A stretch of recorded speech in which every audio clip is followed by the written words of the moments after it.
como el sol que luce siempre tras la noche, como el sonido eterno del crepitar del fuego de la sabiduría, como la constante lucha de la luz contra las tinieblas. El sol invicto triunfante vuelve una vez más a radiar el conocimiento para guiar a los invencibles.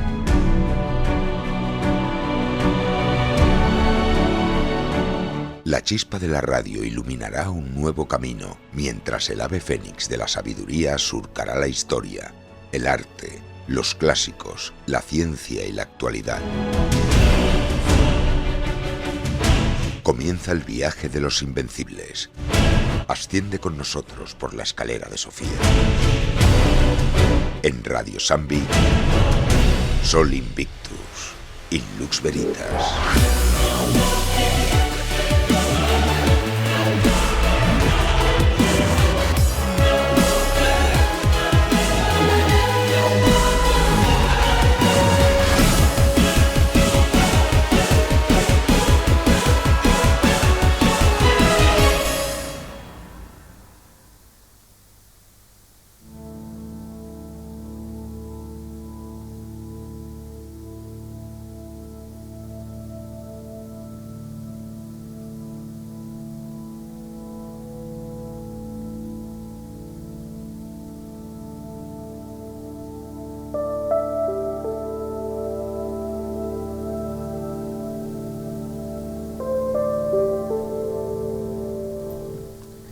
Aquí comienza una nueva temporada de Sol Invictus. El sol invencible volverá a brillar. La cultura, el saber y el misterio serán los protagonistas. Habrá novedades que iremos desgranando durante los próximos minutos, pero no perderemos nuestra esencia de ser un programa donde se juntan unos amigos para realizar un programa de radio junto a voces autorizadas de distintas materias. Os prometemos seguir alejados de la crispación y seguir apegados al respeto y al amor por el conocimiento. Una de las grandes novedades que tenemos en esta ocasión es la reincorporación fija del equipo de Pablo López, exdirector del programa ya desaparecido Los Misterios nos miran y cofundador del programa de Sol Invictus. Pero antes de presentarlo, como siempre, al otro lado de la pecera, Gabriel Murga, en la técnica. Y a mi derecha, Luis Silva, nuestro querido alquimista. Luis, muy buenas a esta nueva y apasionante temporada. Vamos allá, la tercera, ¿no? La tercera. Bueno, y seguimos. Y después de estas vacaciones de más de 3 meses, volvemos a la onda. Y bueno, vamos a ver si le cogemos el chip otra vez, porque parece que venimos, al menos yo veo un poco encarcarado, ¿no? Tenemos que volver a coger la onda. Pero bueno, desde luego un placer estar aquí otra vez con vosotros, con Pablo, a ver si ahí engancha, con nuevos equipos técnicos que van a yo creo que hacer las delicias de muchos. ¿Por qué no? Y la NASA. Y la Estamos NASA aquí en la NASA. Estamos aquí ya desde un buen rato intentando que 4 pantallas pequeñitas, sencillas, enfocándonos a nosotros, pantalla panorámica, Pablo dirigiendo desde el ordenador, que salgan los nombres ahí debajo de cada uno de nosotros, en fin, yo qué sé, un espectáculo que para 4 amigos y 4 aficionados, yo creo que va a quedar esto de narices. Hasta el técnico Gaby está impresionado, que lo veo yo ahí, que se ríe y todo, porque él va a salir incluso también ahí en la pantalla. Como tú decías, vuelve el ave fénix del conocimiento de Sofía para hoy tratar uno de los temas, yo creo que apasionantes de nuestra historia, muy poco conocido y al cual le vamos a dar un reconocimiento.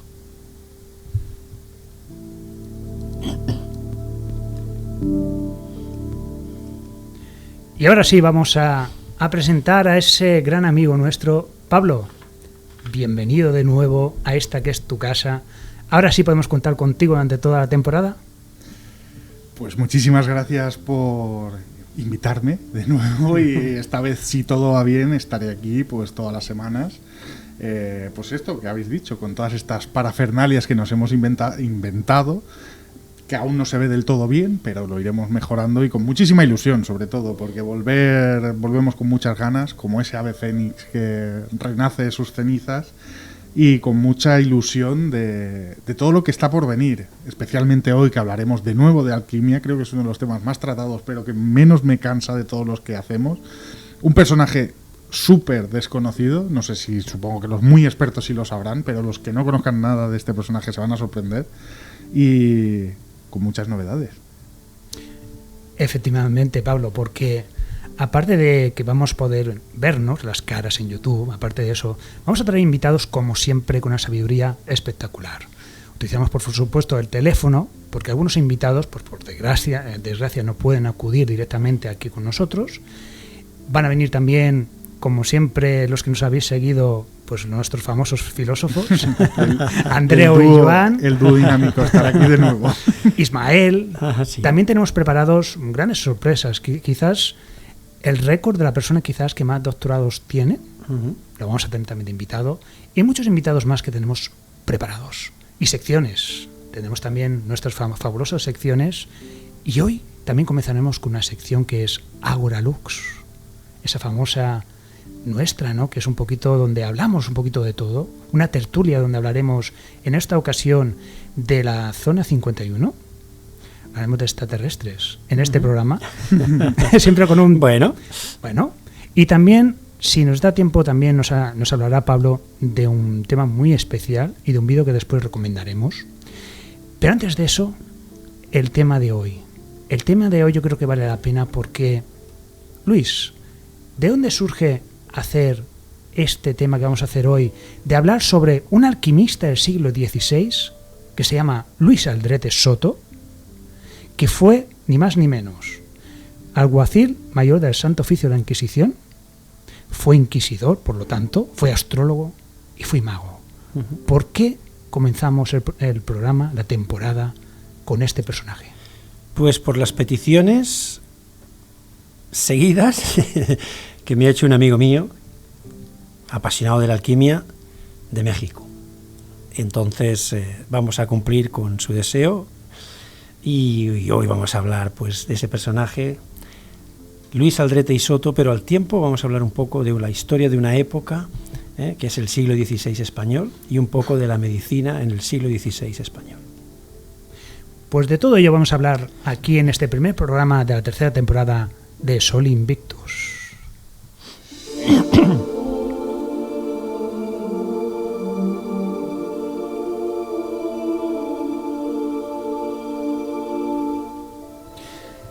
Sobre las presentaciones, todo el mundo sabe que Luis Silva es nuestro alquimista favorito. Yo porque creo que no hay más, ni ninguno más, por tanto. Pocos conocen la alquimia como él. Los textos antiguos, ¿cuántos libros has leído de alquimia antigua, Luis? No puedo decirlo, cientos, no sé, 300 quizás, no sé, he llegado a tener, yo creo que igual, no sé, igual cercanos a los 1000, tratados que me bajaba por internet, libros comprados en casa, libros franceses. Entonces, no solamente los he leído, sino que los he releído y algunos los he releído varias veces. O sea, para mí la alquimia, mira, yo soy licenciado en Derecho, creo que lo he dicho alguna vez, ¿no? Pero es que el estudio de la alquimia que he hecho, que he leído libros y los apuntes que he tomado, que son columnas de apuntes y de reapuntes, superan con creces la carrera de Derecho que hice. O sea, yo casi creo que operaría a 3 carreras, ¿no? Es decir, y luego hay mucho también de simbología por interpretar, entender el lenguaje tan oscuro de los antiguos filósofos alquimistas, porque no olvidemos que los alquimistas, los buenos alquimistas en modo alguno, se llamaban alquimistas, siempre se llamaban filósofos, ¿no? Yo, Ireneo Filaleteo, filósofo del arte, es decir, los verdaderos alquimistas no solo, lo importante para ellos no era hacer una transmutación de plomo en oro, ¿no? Que es lo que se asocia al mundo de la alquimia, eso era como su carta de presentación, yo soy capaz de transmutar, mira, ¿ves? Y además lo hacían siempre, generalmente anónimamente, no lo hacían nunca dando la cara, a no ser que fuera un pequeño círculo de amigos, ¿no? Pero exteriormente nunca sale el filósofo que realmente ha hecho la transmutación, ¿no? Siempre parece ser que es alguien que va en nombre de él, del filósofo, del adepto. Adepto es el nombre que tiene el filósofo alquimista que ha sido capaz de hacer una transmutación y de haber desvelado los antiguos textos clásicos de alquimia. Nuestros oyentes, que seguramente ya nos han seguido anteriormente, saben que tienen en YouTube, en nuestra página web de Sol Invictus y nosmiran.com, muchos programas sobre alquimia. Pero es curioso, Luis, porque después de tanto tiempo todavía me quedan muchas preguntas y algunas de ellas te las voy a hacer, porque sí que es verdad que al alquimista que mejor conozco, sin duda es a ti. Y me planteo una pregunta. En realidad, los alquimistas que buscan ese objetivo final, que es la piedra filosofal, ¿buscan quizás salvar al mundo o salvarse a sí mismos?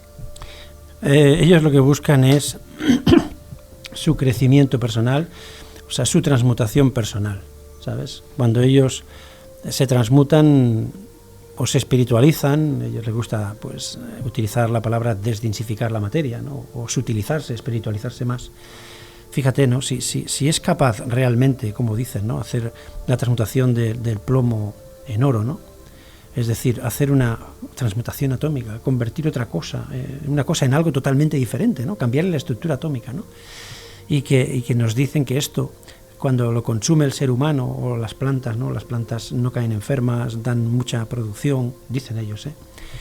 Cuando lo consume el ser humano, dicen que alarga la vida, que previene de enfermedades, que sana las enfermedades. Y algunos textos nos dicen que encima convierte a esa persona que hace un uso adecuado de esa medicina, cuidado porque va relacionado con el tema de hoy también.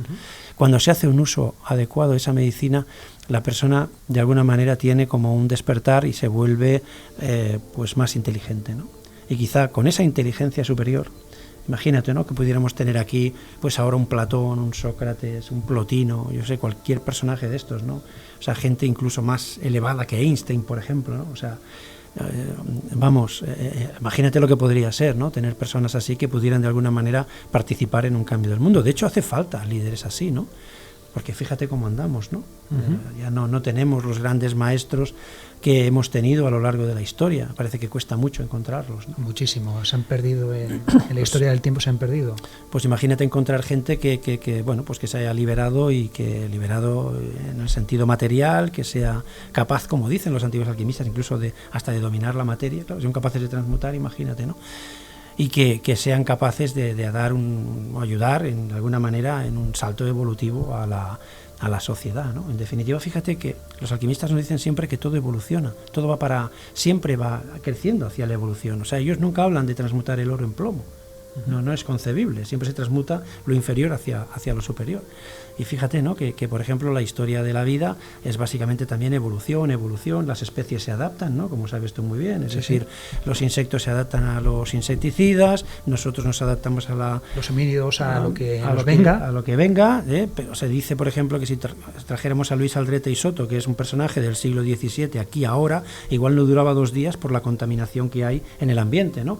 Ayer salía por la televisión que tenemos ya partículas de plástico en la orina. Sí. ¿Verdad? Es decir, claro, esto, imagínate, un personaje a lo mejor antiguo no es capaz de soportar todo eso, pero con el tiempo las ratas van ambientándose al veneno, nosotros a los antibióticos, cada vez antibióticos más fuertes, es decir, de alguna manera existe una ley universal que tiende a la evolución, ¿no? Y pues a que la especie de alguna manera se mantenga, a no ser que venga un cataclismo ya superior que se lo cargue todo. Pero en definitiva, el ser humano pues ha ido avanzando, y ha sobrepasado muchísimas dificultades. Yo te iba a comentar, Luis, bueno, más que a ti, a los oyentes, creo que lo he dicho en muchas ocasiones y me gustaría repetirme. Hace pocos días se cumplía el aniversario de Los Misterios Nos Miran, del primer programa, y yo me gusta, no escucho prácticamente nada, se lo decía antes a Cristóbal, no escucho nada de lo que hacemos ya, nada, lo edito y no lo escucho. Pero ese primer programa sí que me gusta porque veo en mí mismo un cambio, una evolución, como estás diciendo. Aquel programa era sobre la psicofonía del infierno, famosa y tal. Ahora veréis que voy, dónde quiero ir. Y yo lo escucho porque pienso, es que no haría ese mismo programa para nada. O sea, ahora sé que la mitad está desmentido, que todo eso ha cambiado, que se sabe mucha más historia y tal. Y yo mismo, el haber hecho este tipo de radio, de misterio, me hizo evolucionar a ser un incrédulo total de casi nada, precisamente por haber visto la M... que hay dentro del mundo del misterio. Sin embargo, la alquimia, que es un misterio, que es un símbolo, que no solo es esa búsqueda de la piedra filosofal, sino hay mucho más hasta esa piedra, es de esos pocos eventos que, aunque sigo sin, entre comillas, creérmelo, has conseguido demostrarme cosas que me hacen dudar. Y la duda es lo mejor que te puede pasar. Y siempre digo, esas pirámides, y no daré más detalles, no pirámides de Egipto, no, pirámides de otros materiales, esas cosas que nos has enseñado y que no se pueden comentar de momento, hasta el día que Luis deje de venir, que entonces ya habrá encontrado esa piedra filosofal. Y cosas nuevas que os que enseñaré, evidentemente, porque es un progreso. Y en el grupo de WhatsApp nos vas comentando según qué cosas, y a mí consigues que me generen tantas dudas que me tumbas un poco en el buen sentido, por supuesto, todos esos estigmas que tengo a la hora de ser tan incrédulo como soy, tan anti-magufo que me he vuelto y tan tal. Entonces, por eso me gusta este tipo de programas y solo quería hacer este apunte, Pues, nada más. tú eres un fanático de, ¿cómo se llama? Michio Kaku, ahora un ya poquito no. menos. Un poquito menos, Un poquito vaya. menos. Porque fue Pero aquí A la visita aquí a Barcelona. No, pero eso no quita que sea un científico de primer nivel. Estoy totalmente de acuerdo. Y entonces, estoy el con otro día con las cámaras, pero leía un artículo de él y entonces, claro, es que es como leer un libro de filosofía, claro, de alquimia, ¿no? O sea, cuando lees que él viene a decir más o menos que somos una creación, porque estamos aquí manifestados y por tanto, al estar aquí manifestados, ¿no? Somos producto de una creación, quiere decir que existe un creador, ¿no? Entonces, claro, algo ha tenido que crear todo esto. Al creador le podemos llamar como queramos llamarle, Dios. Los antiguos alquimistas lo llamaban potencia universal, dinamismo universal, la gran inteligencia, en fin, la fuerza permanente, etc, etc. Pero bueno, claro, Michio Kaku lo dice, está utilizando prácticamente los mismos términos, ¿no? Entonces nos dice la existencia de un creador porque vivimos en un mundo manifestado, nos dice también que la materia tiene que tener un sustento para que esté animada y viva, que es llamémoslo energía o lo que sea, que es lo que los antiguos alquimistas o filósofos herméticos decían, y como dice también Luis Aldrete, si nos da tiempo luego de comentarlo, porque sigue la corriente de la filosofía hermética. La materia, sin una energía latente que la sostenga, la naturaleza, como dice toda la naturaleza, dice Luis Aldrete, estaría quieta, estaría parada, ¿no? Hace falta, ¿no? Y encima nos viene Michio Kaku diciendo que además el mundo... claro, está en evolución, vale, muy bien, ya lo decían los antiguos, y dice, no, pero es que hay un orden también, coño, pues lo decían los antiguos, es decir, nosotros tenemos este mundo material que vemos con el orden que estableció, de alguna manera, supongo que la creación, podía haber sido otro tipo de orden, y sin embargo, es este orden el que vemos, ¿no? Y parece ser como si con las cosas caóticas tiendan hacia el orden, ¿no? Porque existe una energía latente que tiende hacia el orden, como tú hablabas antes de las pirámides salinas, porque no es otro tipo de cristalización desordenada. Sí, y viene Michio Kaku y da un paso más, diciendo, no, en el universo impera la simetría. Sí, en eso estoy Los dos totalmente polos, de acuerdo, etcétera, etcétera, que son conceptos que no son nuevos. Lo que quería llegar a la conclusión de que esos conceptos se leen en textos de filosofía pues antigua, en textos de filosofía hermética, en textos de filosofía alquímica. Por tanto, lo que es sorprendente es que pues alguien con este nivel científico vuelva a recuperar ese tipo de concepto, ¿no? Sí. Bueno, personajes como... Me vais a perdonar, pero es que estoy con las cámaras. Personajes como Albert Einstein ya decía que Dios no jugaba a los dados, aunque él no creía en ese Dios como figura, por decirlo así, pero bueno, siempre hacía alusión a eso. Y también el Stephen Hawking, que no creo que se le dé como un científico que no tenga conocimiento, también decía frases del estilo. Algo hay. Pero aquí entraríamos en ese bucle de ¿y ese algo quién lo ha puesto ahí? ¿Y ese algo qué algo? Y así hasta el infinito. Ahí Como no lo vamos a conocer... No se entra, claro. Simplemente se entra en que de alguna manera somos objeto de una creación, esta creación es ordenada y el creador sustenta de alguna manera, como sea, su creación. Si no hubiera esa energía latente que la sustenta, todo se iría a pique. Pues menuda introducción. Antes de pasar a nuestro personaje, que vamos sin duda a examinarlo muy detenidamente, me queda pendiente otra pregunta, Luis, porque vivimos unos tiempos muy crispados en todos los frentes, todos los campos, y sin duda también, por ejemplo, en la alquimia, porque sabemos que hay muchos tipos de alquimia, una alquimia, como diría mi amigo Pablo, muy magufa. Sí, por supuesto. ¿Cómo llevas los ataques, no solo que estamos hablando que están a lo mejor en otro tipo de hipótesis sobre lo que es la alquimia, no es la alquimia, sino incluso que lo llevan a ataques personales en estos tiempos de crispación. ¿Cómo llevas esos ataques personales por tus investigaciones, a lo mejor, o directamente a esa alquimia que puede existir o no, pero que se ataca de una manera bastante crispada? Yo, como ya me conocéis, ¿no? Yo no me gusta meterme en berenjenales, ¿no? Y si alguien opina que yo soy tal o cual, es que me da exactamente igual. Es decir, porque voy a seguir mi camino trazado, ¿sabes? Uh-huh. Entonces, a partir de aquí, la gente me conoce, sabe cómo soy, y no tengo más que decir, ¿no? Que me valoren los que me conozcan, ¿no? A partir de aquí, pues es evidente que tiene que haber, también lo acepto, contra opiniones. Y me parece sensacional. Es que eso es muy rico. Las contraopiniones son muy ricas porque te hacen crecer. Es verdad que a veces alguien, yo creo que tiene palabras pues que debería de habérselas ahorrado porque yo no se las dedicaría. Pero bueno, no pasa nada. Es al final, cada uno sigue su camino, ¿no? Entonces, yo tengo un camino trazado, tengo un objetivo en la vida que parece que, no sé, a los 13 años me cayó un libro de alquimia, lo he dicho muchas veces, ¿no? Y eso pues parece que sembró una semilla o quizá ya estaba canalizado porque ya digo que yo la canalización a ese libro que tenía una portada muy fea y que le dijera a mis padres que me lo compraran para saber de qué iba, que no, al final de la mitad del libro no entendí nada, y sin embargo ese libro fue la chispa, que si no hubiera llegado ese libro a mis manos posiblemente el mundo de la alquimia estaría totalmente pues por ahí perdido, ¿no? Y luego la alquimia trae muchas defraudaciones, ¿no? Porque muchas veces ves que no consigues lo que... Todo es un lenguaje muy oscuro que hay que intentar a base de persistencia, a base de quizá de intuiciones, ¿no? Porque no hay un maestro vivo que diga, mira, ven, Luis, siéntate aquí, mira, ves esto, pim, pam, no. O sea, os puedo decir que esa es una eterna pregunta. Siempre he sido autodidacta. Así que os puedo decir que bueno, ha habido etapas en las cuales... pues y la gente que me oirá y no sé, y, pues habrá quien esté de acuerdo, quien no, pero es igual, me da igual, ¿no?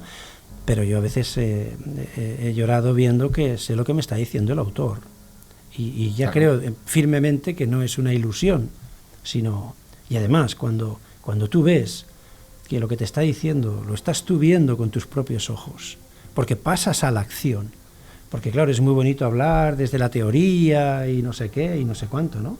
Pero no, ponte a la acción, es decir, trabaja. O sea, por ejemplo, en mi caso, pues hemos trabajado muchos años con rocío. No sé, los litros que hemos dedicado a la destilación del rocío. Me he mojado el rocío muchísimas veces. Me he levantado madrugadas a recoger rocío hasta que hice inventos, gracias a otros que me ayudaron a hacer los inventos, para no tener que madrugar y para, en fin.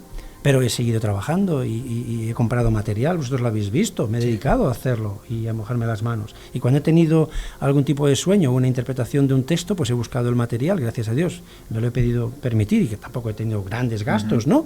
Y entonces me he puesto manos a la obra. Y entonces creo que puedo hablar no solamente con la sensatez que pueda tener uno mismo, sino por la práctica de las cosas que han sucedido. Vosotros habéis visto algunas de las imágenes, que han, pues cosas y algunas que ni os he enseñado, ¿no? Claro. Y yo creo que el camino está bastante trazado. Yo no sé si llegaré al final o no llegaré al final. Tampoco me importa de una manera excesiva. Es el camino que recorres y lo que puedes aprender en ese camino, ¿no? Y si luego tienes pues el toque divino de llegar al final, pues mira, ni siquiera me he planteado qué pasará, ¿no? Pero como tú dices, ¿no? La mayoría de alquimistas pues automáticamente quieren estar en el anonimato por seguridad personal y por otras cosas, ¿no? Pero eso no quiere decir que esa persona en determinados ambientes sí que se manifieste para ayudar a los demás, a los enamorados de alquimia, por ejemplo, a que sigan un camino y puedan llegar al objetivo final. Y yo creo que falta, pues no sé, que vengan, ¿no? A adeptos también, como, y no sé, echen un cable, ya no solamente por el tema de la piedra, ¿no? Sino que vengan a echar un cable, pues por, como tú decías antes, ¿no? De alguna manera para ayudar pues a que la sociedad continúe avanzando, ¿no? Positivamente avanzando. Claro, yo te iba a preguntar, Luis, aprovechando que estamos haciendo esta intro alquímica y que luego seguro que iremos al personaje, es una pregunta personal, tú decides si la contestas o no. ¿Has conocido alquimista que sea adepto personalmente? No. Por lo tanto, nunca personalmente has visto la piedra. No, yo no he visto ninguna piedra filosofal, he conocido mucha gente, sí que, hombre, la historia, pues determinados libros que parece que muestran alguna fotografía, Kamalahana, por ejemplo, la gran obra fotografiada, bueno, no parece que sea la piedra definida en los textos, ¿no? Como la definen. no tenemos imágenes de piedras dibujadas, piedras filosofales que yo conozca, en cuadros antiguos, no tenemos fotografías modernas de lo que podría ser la piedra filosofal hoy. Tenemos a Patrick Rivière, el francés, que está vivo, ¿no? Que da cursos en Francia. Y bien, también tiene su piedra filosofal, pero no parece ser la piedra que los antiguos definían. O sea, la piedra que los antiguos definían es como cristales, como carbunclos, como rubíes, ¿eh? O sea, sería lo más parecido a un rubí, ¿eh? O sea, roja, una piedra semi-transparente, pesada, ¿no? O sea, translúcida. O sea, este tipo de piedra fotografiada no la he visto. Y alguien que diga, yo tengo la piedra, he llegado al final y tal, bueno, algunos sí, pero bueno, no sé, no he hecho una demostración, claro. o no, tampoco conozco una demostración, aparte la de 1975, en directísimo, en el cual se pudiera haber hecho una transmutación. Hay muchas dudas también con ese caso de directísimo, ¿no? Bueno, hay dudas, pero parece ser que el plomo, no, hombre, no sé, primero fue una pequeña cantidad de plomo, o sea, porque como 2 alambres, ¿no?, de plomo, no se transmutó todo el plomo, sino que solamente fue una parte. Pero lo que sí es cierto es que uno de los catedráticos de química hizo, me parece que son 2 o 3 pruebas sobre ese oro, que estaba, pues digamos, un trozo de lo que en principio se había transmutado. La idea era saber si el plomo había quedado, pues, como rebozado de pan de oro o era oro macizo. Entonces aquel hombre dijo que era oro macizo y fue sometido a unas... Está en internet ahora, la gente puede verlo. Y entonces, y bueno, la verdad es que he analizado este vídeo, lo vi una vez, 2 veces, y la tercera vez fue escuchándolo muy atentamente, parando el vídeo, volviendo a continuar, parando el vídeo para ver si encontraba algún tipo de... Perdonad, para nuestros oyentes, ¿de qué programa estamos hablando? El programa Directísimo, en el año 1975, diciembre, José María Íñigo, si la gente lo quiere ver, ahí se efectuó una transmutación en directo, un tal Richard Chanfray, pues hizo una transmutación, no tocó nada. No, él era Richard Chanfray, que decía que le llamaban... se supone que él no era el autor de esa piedra, sino que lo había conseguido él. Dice que se la dieron y que además dijo el nombre, que se la había dado Fulcanelli. Fulcanelli en el año 1922, según dice su discípulo Cancelliet, debía tener unos 80 años, entonces ¿cómo puede ser que en el año 1975 Fulcanelli pudiera estar vivo, ¿no? Pero también Cancelliet dice que en los años 50 se encontró en Sevilla, en un pueblo de Sevilla, pues a Cancelliet con otra figura, un poco andrógina y tal, y le dijo que no me conoces, y fue expresamente a España a visitarlo. Por tanto, eso no sé si es leyenda. A ver, eso es una historia, es una crónica real, ¿no? Sí, de hecho, si alguien quiere ampliar la información sobre Fulcanelli, en Los Misterios nos miran, precisamente. Hicimos un programa Jesús, amplio, Ejido, también, que hablamos sobre el mago Gifreda, que también, como trató el tema de Cancelliet, pues también alguna información de esto salió. Y bien, y ahora sí ha llegado el momento de hablar sobre este personaje, Luis Aldrete y Soto, del siglo XVI estamos hablando. Luis, ¿quién era este hombre? Bueno, mira, este hombre es alguien pues relacionado con la nobleza, es alguien que nace a principios del siglo XVII, 1600, no sabemos cuándo, yo creo que antes del 1620 seguramente debió nacer, y tampoco sabemos exactamente cuándo murió. Se calcula que seguramente sobre 1688, 89. Es muy curioso que normalmente a estos alquimistas, los que yo he ido escuchando, no se sabe mucho ni cuándo nació ni cuándo murió.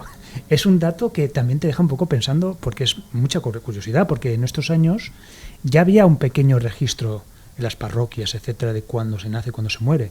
Es muy curioso, como algunos alquimistas que hemos comentado a lo largo de estos programas sobre Invictus, y Los Misterios nos miran, hay muchas dudas de cuándo nació y sobre todo la duda de cuándo murió. De cuándo murió. Bueno, también es verdad que en muchas ocasiones se han quemado los archivos, ¿no? Sobre todo en la Guerra Civil Española se quemaron muchísimas cosas, ¿no? Y no hay toda la información que debería sostenerse. Pero sí que hay una cosa curiosa, que es que muchos alquimistas doblaban la edad cuando murieron, de los que se tienen constancia, de la edad media que tenía un ciudadano en su época. O sea, si en la edad media una persona vivía 40 años, pues vete a un Ramón Llull que vivió 80 y otros grandes personajes así relacionados con la alquimia que vivieron pues y doblaban la edad. Ya no sé si era por cuestiones, por ejemplo, tan fáciles como sería una buena higiene, por ejemplo, ¿no? Porque también sabían de higiene y estas cosas, ¿no? O realmente porque ingerían una una sustancia que en esa época les doblaba la vida. Cuidado, porque estamos hablando que si se doblaba la vida de una persona que tenía 40, pues imagínate ellos que podían entender. Bueno, y Ramón Llull murió por lo que murió, sí, ¿no? O sea, porque apedrearon al final al pobre. O sea, pero era un abuelo, ¿no? Claro. Entonces, claro, hay muchos alquimistas que si buscamos el listado de su biografía, presunta biografía, y veremos que pasaban de los 70 años, pero la mayoría, es decir, o sea, que eran personajes que vivían muchos años. ¿Era consecuencia del tipo de vida que llevaban, de la medicina que se tomaban, etcétera? Pues a lo mejor sí, posiblemente, posiblemente. Como es el caso a lo mejor del agua de vida de la que vamos a hablar hoy, que fíjate el nombre ya, agua de vida, ¿no? Agua que da vida. Luis Aldrete y Soto, además de ser un noble, que nos has dicho, también, tengo entendido, también fue inquisidor. Bueno, él fue varias cosas, ¿no? En primer lugar, fue regidor perpetuo de la ciudad de Málaga, que es por lo que se caracteriza, o quizá por los datos que hemos obtenido de él a lo largo de la historia, era por su cargo, por este cargo fundamental, porque era regidor perpetuo de la ciudad de Málaga, que era un regidor en el siglo XVII. Hoy tenemos los concejales, los regidores de los ayuntamientos, pues entonces básicamente pues, es una persona pues, que podría ser un cargo similar. Los regidores eran las cabezas visibles, los que representaban a los ciudadanos, los que representaban a la ciudad. ¿Podría ser como aquí el Consell de Cent, parecido? Bueno, era más local. Es decir, estamos en la ciudad de Málaga, que él donde vive la mayor parte de sus años. La ciudad de Málaga pues tiene por un ayuntamiento, por decirlo así, y también tenía su alcalde, ¿no? Pero después tenía sus regidores, como aquí hasta ahora. Entonces los regidores en aquel momento, digo aquí el alcalde, pero sobre todo los regidores también tenían la capacidad de ser los representantes de la ciudad. Entonces, cuando hay dos tipos de regidores, están los perpetuos y los no perpetuos. Los perpetuos son los que ya de nacimiento, bueno, o sea, iban heredando el cargo de sus anteriores. Por ejemplo, Luis Aldrete y Soto dice que su tatarabuelo ya era regidor de Málaga. Eso pasó a su bisabuelo, a su abuelo, y va diciendo hasta las fechas, hasta que dejan el cargo su familia, ¿no? Su tatarabuelo en tal año, el bisabuelo en tal año, mi abuelo en tal año, mi padre en tal año, que es cuando yo cojo el cargo de regidor perpetuo de la ciudad de Málaga. Entonces, claro, esto ya de entrada le permite pues cobrar un salario que se calculaba en el siglo XVII de unos 2.000 maravedíes, que no era mucho, pero los contactos que te daba, pues imagínate como ahora, ¿no? Es decir, las relaciones que podías tener con personajes, y de hecho, fíjate si era importante el cargo, que llegaron a comprarse este tipo de cargos, igual que las licencias de los taxis, ¿no? Sí, sí. Que a lo mejor pues cuestan, si tienes suerte y te dan una X, y a lo mejor al cabo de 5 años la vendes y te dan un montón de dinero. Pues bueno, se decía que se llegaban a pagar hasta 500.000 maravedíes por una regiduría de estas, ¿sabes? O sea, que era algo muy apetecible, sobre todo por los contactos que había, y sobre todo porque seguramente pues también habría chanchullos. Ten en cuenta que había control de abastos, por ejemplo, en los ayuntamientos, los mercados, y no te extrañe que hubiera también la mano ahí de Seguro. sobrecitos y esas cosas. Eso no vayamos a discutirlo, ¿no? Entonces, ¿qué pasa? ¿Cómo la familia de Luis Aldrete, toda esta información la saco de aquí, de la Biblioteca de Visionarios Heterodoxos y Marginados, de este libro, que supongo que sale en cámara, que pues explica un poco lo que se sabe de la biografía de Luis Aldrete y Soto, y además hay algunos de los textos que escribió él, y que luego hablaremos un poco de ellos, ¿no? Bien, parece ser que a finales del siglo XV se conquista la ciudad de Málaga. No recuerdo ahora exactamente los datos, no sé si fue 1473 o algo así, se hace la reconquista. Ya sabes qué pasaba en la reconquista, ¿no? Como historiador, la gente se va, quedan muy despoblados, también los musulmanes se van, y es una zona que a lo mejor no es muy segura y la gente se va. Entonces algunos se quedaron, y ocurrió que pocos años después hay una epidemia de peste que asola Andalucía, y en unos años concretos asola la ciudad de Málaga, y provoca todavía más el despoblamiento de la ciudad de Málaga. Pero hay algunas personas que se quedan, pese a todo ese riesgo, a riesgo de muerte, a riesgo de todo lo que podía pasar con razzias, a lo mejor razzias que podían hacer los musulmanes todavía. Bien, hay gente que se queda, fundamentalmente algunos eran escuderos de los señores, ¿no? Y los señores que se quedaron allí recibieron unos títulos de gracia del rey, y los escuderos, que eran básicamente los que llevaban el escudo del Señor o las armas del Señor y les acompañaban a todas las contiendas, y a veces algunos incluso participaban en las contiendas, pues el rey les daba esos beneficios. Si tú te has quedado aquí mientras los demás se han ido, pues como te quedas en este pueblo, te voy a dar un cargo en el pueblo, y este cargo, en todo caso, pues era, por ejemplo, el de regidor, el de ser el representante de la ciudad. Y como se podían dar pues perpetuos, dependiendo no sé, del favor que le habían hecho al rey, pues entonces a partir de aquí, si eran perpetuos, iban heredados de padres a hijos, ¿no? Por tanto, cuando muere el padre de Luis Aldrete, él se convierte en el regidor perpetuo de la ciudad de Málaga. Ese es uno de los cargos que tiene. Otro de los cargos que llegó a tener es el que has comentado, que es el alguacil mayor de la Inquisición. Bueno, nos situamos en un tribunal de la Inquisición, ¿no? Y por ejemplo, pues tenemos la figura de los inquisidores, que son dentro de la pirámide. Los inquisidores son los que al final van a tomar la decisión de si van a castigar o no van a castigar al que está ahí denunciado, ¿no? O condenado, bueno, en fin. Y por lo general eran sacerdotes, pero más juristas que teólogos, es decir, podían manejarse más en el mundo del derecho que no incluso en el mundo de la teología, ¿no? Después estaban, por ejemplo, el procurador fiscal, pues que era el fiscal que tenemos ahora, ¿no? Es decir, el que hacía interrogatorios a los acusados, por ejemplo, ¿no? Por decir de alguna manera.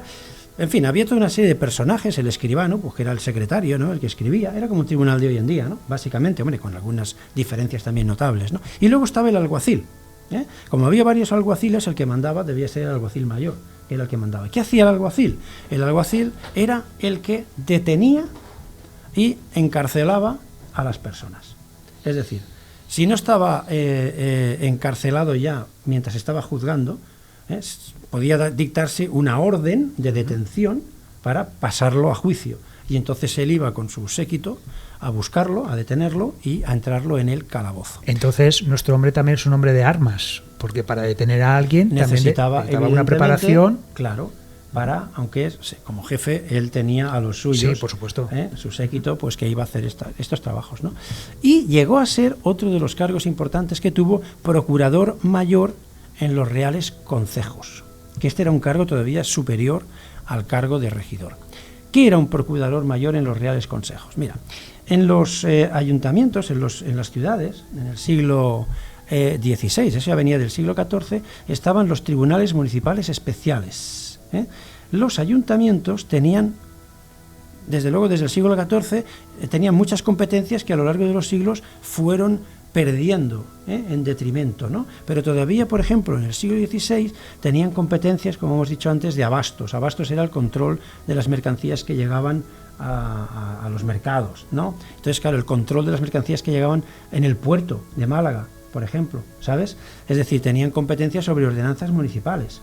Había todo un grupo, control de vagabundos, por ejemplo, es decir, había toda una serie de competencias. Y como iban perdiendo los ayuntamientos competencias, porque se las quitaba muchas veces la realeza o otros poderes, tenían a un representante que iba a luchar, iba a defender a los derechos de la ciudad ante las Cortes.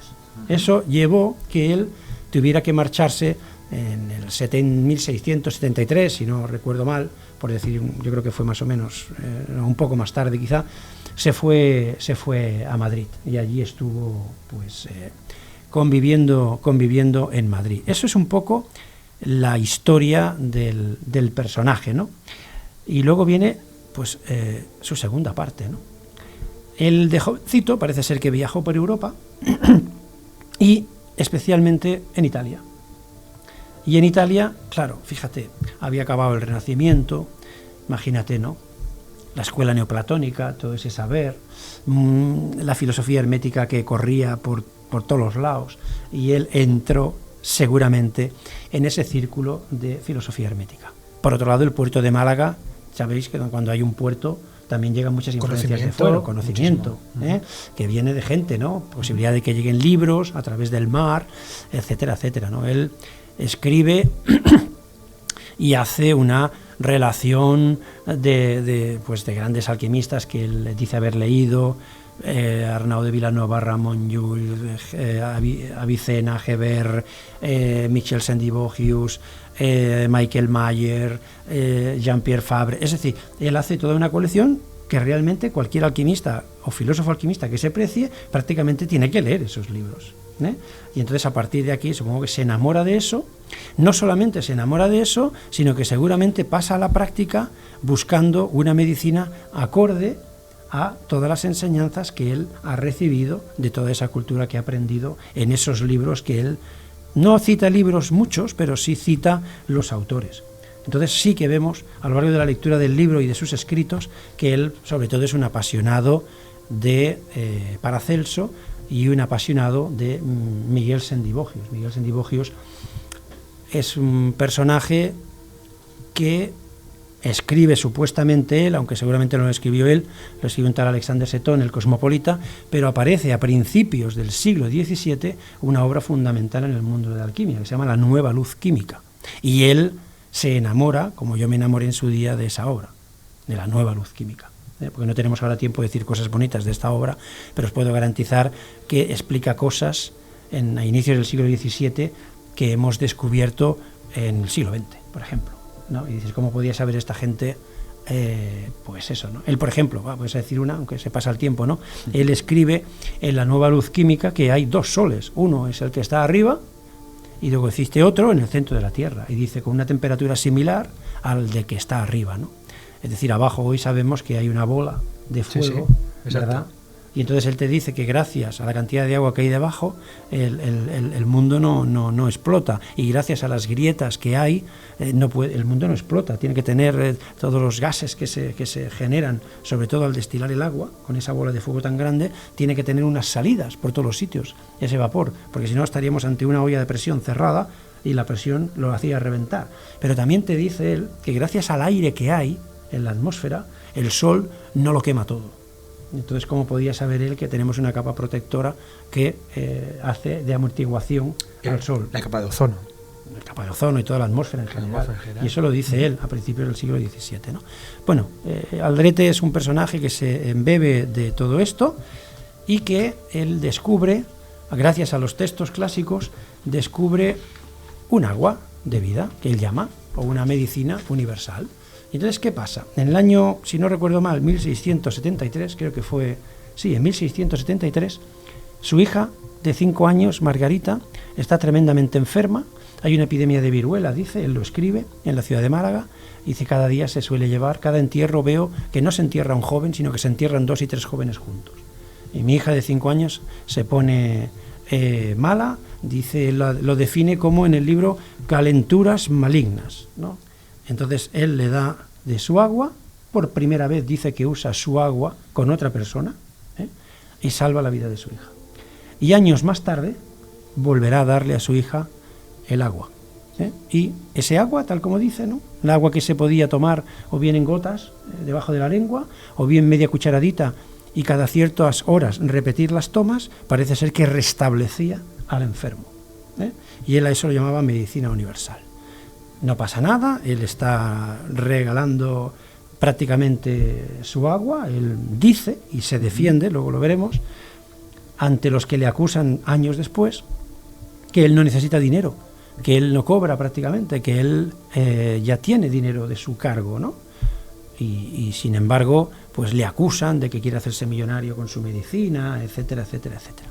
Bueno, hasta aquí bien, él va trabajando con su agua, aparte de sus cargos, estudiando pues los libros de filosofía hermética, hasta que llega a Madrid. Y en Madrid, su fama, claro, está en la capital ya prácticamente, ¿no? Una ciudad muy grande. Allí su fama se va extendiendo de una manera extraordinaria, hasta que llega pues el Real Protomedicato, ¿no? Entonces, ¿qué pasa? ¿Qué era el Protomedicato? Pues muy bien, el Protomedicato era una institución que ya venía de muy antiguo, que velaba por el uso correcto de la medicina, de la farmacia y de la cirugía. Era como una especie de colegio de médicos de hoy en día. Entonces intentaba descubrir a los charlatanes, intentaba descubrir si los que eran médicos realmente tenían la titulación para ser médicos, ¿sabes? Entonces velaba por todas estas cosas, ¿no? Entonces el protomedicato se mete con él y primero le prohíbe el uso de su medicina. Eso es lo primero que hacen un manifiesto en el año 1681, creo que es, sí, en el año 1681, el 5 de diciembre, hacen un manifiesto, este protomedicato, en el cual le dicen, primero, deje usted ya de usar el agua de vida, y en segundo lugar, díganos usted la composición y cómo lo hace. Y él se niega. ¿Jamás lo desveló, no, la fórmula? No, él no desveló jamás la fórmula. Y entonces, claro, cuando viene el protomedicato y le dice esas cosas, pues él hace varias acciones, ¿vale? La primera acción que hace es, al cabo de unos meses, contesta en el año 1682, es apelar mediante unas memorias a la autoridad superior del rey y a la autoridad de su primer ministro, ¿no? Y se defiende. Y dice, oiga, claro, él no tiene titulación de médico, ¿no? Entonces él intenta decir pues que está ajustado a derecho el que él pueda suministrar su agua de vida, ¿vale? Además, pues le dice al rey, pues oye, pues los beneficios que ha tenido, en fin, las curaciones que ha tenido, etcétera, etcétera. Esto es lo primero que hace. Meses después, en el año 1682, si fue en el 1681 esa denuncia de esta institución, en 1682 contesta por escrito las acusaciones que le hace el protomedicato, ¿vale? Él escribe y se avala con personajes importantes de la época. Por ejemplo, un sacerdote muy modernista, cientifista de la época, de los nuevos avances científicos, se llamaba Antonio de Ron, que hace una exposición y una comparativa entre la medicina que tenía España en ese momento y las nuevas corrientes médicas que estaban apareciendo, por ejemplo, tipo Paracelso, etcétera, etcétera, y habla de la posibilidad de una existencia de una medicina universal. Es decir, los antiguos médicos a lo mejor trataban determinadas enfermedades con determinados medicamentos y con sangrías sobre todo, y avala el Antonio de Ron pues no sé, lo que estaba haciendo realmente el Luis Aldrete al suministrar una única medicina que podía servir para curar un montón de enfermedades, ¿sabes? Hace referencia pues a Paracelso, las curaciones que hizo Paracelso, etcétera, etcétera. O sea, hay una segunda defensa por escrito y después aparece una tercera defensa. Y él dice, os propongo un desafío terapéutico. Es decir, él emula a Paracelso, luego explicaremos lo que hizo Paracelso, pero él dice, bueno, vayamos a un hospital, seleccionemos 20 enfermos graves, ustedes aplican su medicina, la medicina galénica, y yo aplicaré mi agua de vida, y veremos después qué pasa, ¿no? Y el vencedor quedará libre de culpa, o sea, si él ganaba, sí, pues me dejáis en paz. Antes de seguir, Luis, una pequeña aclaración. Este protomedicato quizás era en la escuela de seguidores de Galeno. Sí.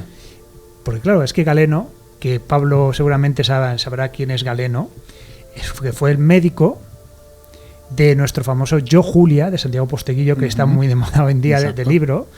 Es decir, estamos en un periodo y Galeno sí que hizo una revolución a través de muchos escritos que fue buscando, incluso en la biblioteca de Alejandría, que no le dejaban muchos escritos, etcétera, y fue un avance en contra de lo que hemos dicho antes, de las sanguijuelas, de quitar la sangre, como lo hacían, del sangrado, etcétera. Fue un avance científico muy establecido. Pero claro, cómo a veces se tergiversan las cosas, cómo las personas, después de siglos de Galeno, se aprovechan de una figura para atacar, en este caso, a nuestro personaje, a Luis Aldrete, sí. De esta forma. Con lo cual, estamos, que son dos mundos, el mundo de Galeno, según estos seguidores de Galeno, y en este caso, Luis Aldrete, que intenta una fórmula, que es un agua de vida, que de esta forma intenta curar todas las enfermedades que son curables en este caso, porque no todo era curable. No todo lo curó. Por eso lo llamaba medicina universal.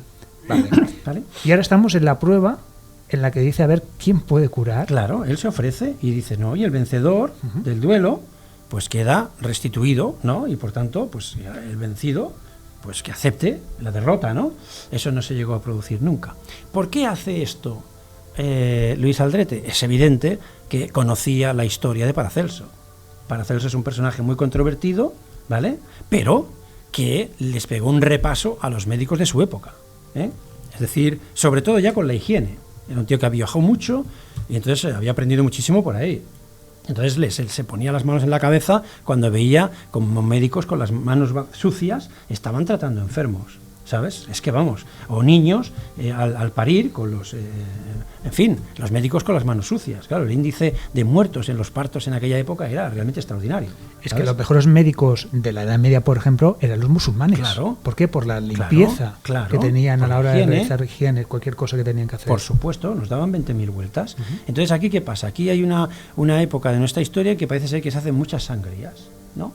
Entonces, Luis Aldrete y Soto viene a decir que esto de las sangrías es un invento del diablo. ¿Por qué? Porque tiene conceptos alquimistas. Él entiende que la chispa vital está en la sangre. Y de hecho, todavía, ¿no? Se puede llegar a entender. Sin sangre no se vive. Y si tienes poca sangre, estás débil, ¿verdad? Entonces, claro, les metían sangrías continuas a los enfermos y él decía, estáis acabando con su chispa vital, que se va a morir, lo estáis dejando, está enfermo. Si le quitáis sangre, que es donde está la chispa vital, pues al final se va a morir, ¿sabes? Entonces, claro, el tío pues estaba muy en contra de estos, ¿no? Entonces, bueno, pues muy bien, ¿qué pasa? El protomedicato se cabrea, claro, porque resulta que en vez de hacer caso a lo que le dice la institución médica, ole, aquí chulos nosotros, porque somos los que mandamos en esta historia, lo acusan de intrusismo, y intrusismo, competencia desleal, ¿no? Y entonces, claro, el tío no revela la fórmula, no les hace ni puñetero caso, hace un manifiesto que se rodea de personajes, otro amigo y Bertrán, si no recuerdo mal, Antonio de Ron, que son personajes reconocidos de la época, sabios, y claro, a los otros se cabrean. Entonces aparece una guerra entre gente favorable y gente en contra, ¿sabes? Tanto llega el agua al río que él se cabrea también, Aldrete, y dice, pues ahora os voy a enterar. Os vais a enterar, ¿no? Porque había comentarios de determinados médicos que decían más o menos que el fin justifica los medios. Es decir, que la muerte es subsidiaria al ejercicio de la facultad. Es decir, si a mí yo creo que tengo que hacer sangrías, aunque el hombre esté y se muere, no pasa nada, porque es mi facultad, a mí me han enseñado así y tal. Y entonces él dice que esto es contrario a cualquier norma divina, ¿no? Que primero es el enfermo, ¿no? Y entonces, claro, como es alguacil, ¿qué hace? Los denuncia a la Inquisición. O sea, imagínate la pelota. Claro, o sea, aprovecha su estatus como alguacil de la Inquisición para defender la vida humana en este caso. Claro, ¿no? Y fíjate cómo va también que al final no queda todo en agua de borraja, porque al final él se muere, ¿no? En 1688 por ahí, pero antes de morirse el rey Carlos II envía a su confesor, fray no recuerdo el nombre ahora, para que se entreviste con él varias veces, lo hace en 1687, a ver si puede sacarle alguna cosilla, ¿no? Es decir, a ver si le podía sacar alguna cosilla, o sea, que algo picaba esa fórmula, ¿no? Le critican a Luis Aldrete y Soto que hay gente que se ha muerto. Él dice, claro, si voy a una persona que está ya medio muerta, pues tampoco hago milagros, ¿no? O sea, es decir, él pone, dice otras veces, me habéis traído enfermos que están ya machacados sin ningún tipo de fuerza vital porque los habéis desangrado y entonces queréis que yo lo cure. Pues no puede ser, ¿no? Luego recibe la bronca de uno que estaba medio muerto y entonces él le da el agua de vida y se recupera. Y va y le mete la bronca diciendo que él estaba muy a gusto, que se sentía una paz extraordinaria y ahora le ha quitado la paz. Entonces, claro, le deja de dar la medicina y se muere a cabo de un día o 2 días, ¿no? Cosas de estas absurdas, ¿no? Lo que sí que es muy interesante para la historia de la época, del siglo XVII, en España, es los escritos que hacen estos defensores de Aldrete, porque hacen una contradicción de lo que es la medicina en su día allí y quizá como debería ser por las nuevas corrientes que van llegando. Paracelso, por ejemplo, es un higienista de Acopompino, ¿no? Hay que limpiar el instrumental, hay que limpiarse las manos, etcétera, etcétera, ¿no? O sea, esto es un poco la movida que ocurre, ¿no?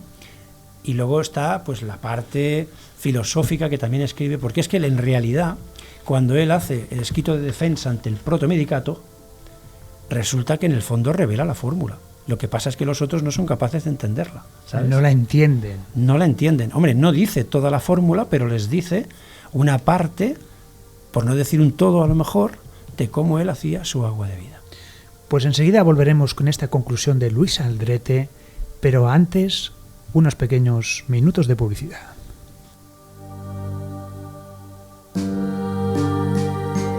Estás escuchando Sol Invictus en Radio Sanvi.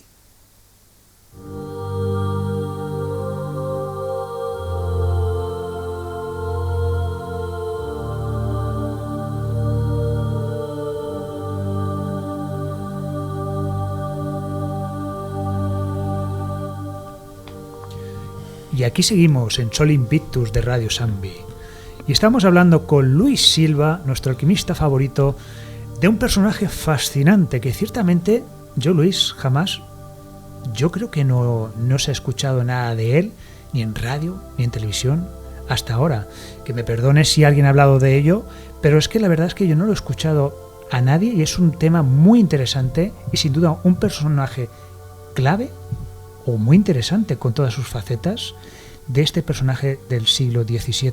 De hecho, y perdona que os corte, buscando información en internet, es que no hay apenas nada. O sea, y hay un Luis Aldrete que además es arquitecto, que digamos que se come a este Luis Aldrete alquimista, que, o sea, es decir, hay poquísima. Hay muy poca cosa. Hay algún artículo, hay sí, alguna breve biografía. Hay cositas, pero normalmente si tú buscas de Fulcanelli o de otros Paracelso o otros personajes que has comentado o que has hablado como alquimistas, hay muchísima información. Y de este personaje, cero.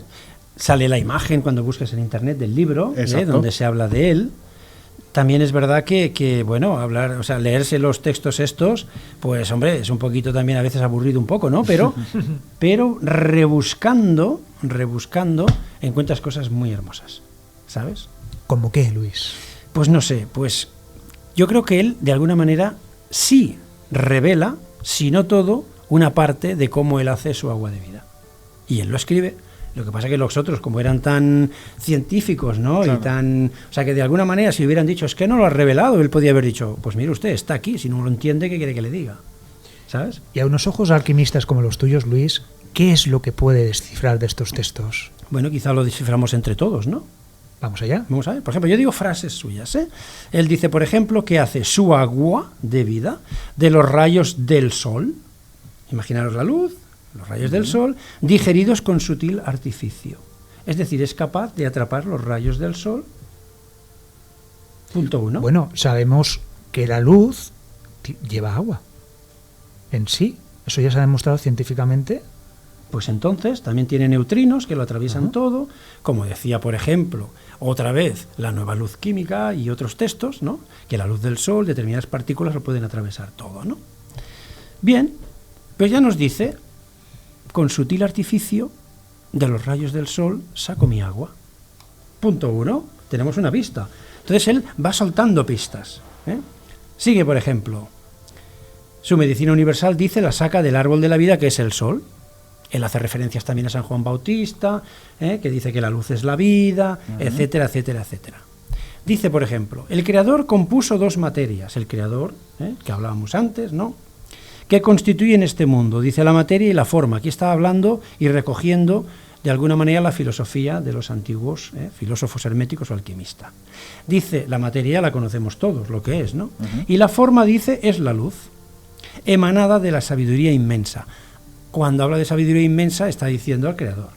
Eso es una luz que emana al creador y esa emanación del creador está dentro de la luz, ¿vale? La emanación, la energía, lo que sustenta todo estaría dentro de la luz. Es el alma del mundo, es el nombre que utilizan los antiguos alquimistas para hablar de la energía que sustenta la materia. Sin ella, todo cesaría en la naturaleza. Antes hablábamos de Michio Kaku y estamos hablando precisamente de eso, ¿vale? Da vida a todo, como afirma San Juan en su Evangelio. La vida era la luz. Dice, no hay ni mineral, ni planta, ni animal que no tenga en sí su luz especial y particular. Los antiguos filósofos estoicos, por ejemplo, llamaban a eso logoi spermaticoi, es decir, el esperma del logos o la semilla del logos en cada uno de nosotros, la chispa vital individualizada. Estamos hablando quizás de esas imágenes que tenemos, por ejemplo, en Egipto, ese ángel, que por ejemplo vemos que lo cogen y directamente hacia la nariz de la otra persona, la chispa de la vida. Claro, la llave de la vida. ¿Qué es la llave de la vida? La chispa de la vida. En cada uno de nosotros es el alma. que luego la religión cristiana lo va a llamar alma.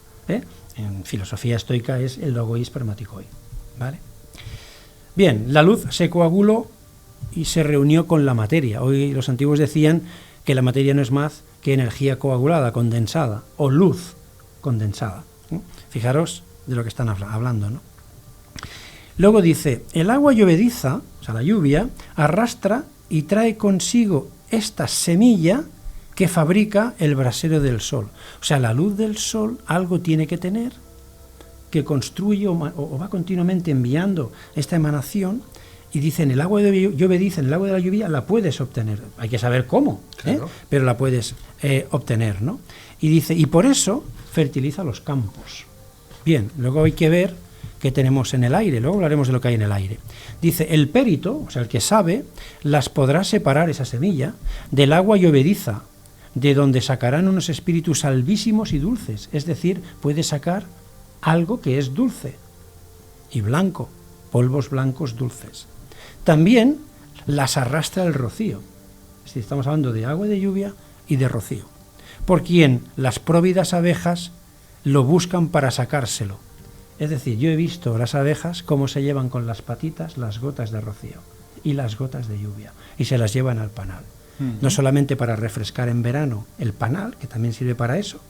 Van a mi piscinita y las ves continuamente, ir a buscar agua incluso en la piscina, que algunas se mueren porque están fresquitas, cuando hace mucho calor se les mojan las alas y ya no pueden volar. Pero la mayoría va, se moja y se va con la gota. Pero las he visto ir a buscar gotas de rocío también, y se las llevan con las patas, ¿no? Entonces dicen que saben perfectamente extraer esa potencia que hay en el rocío, en las gotas de agua de lluvia. Igual que a las plantas saben extraérselas también. Por eso dicen que en primavera no solamente es el cambio de temperatura, sino la fuerza que hay en el rocío y en la humedad del aire que les da la fuerza. Claro.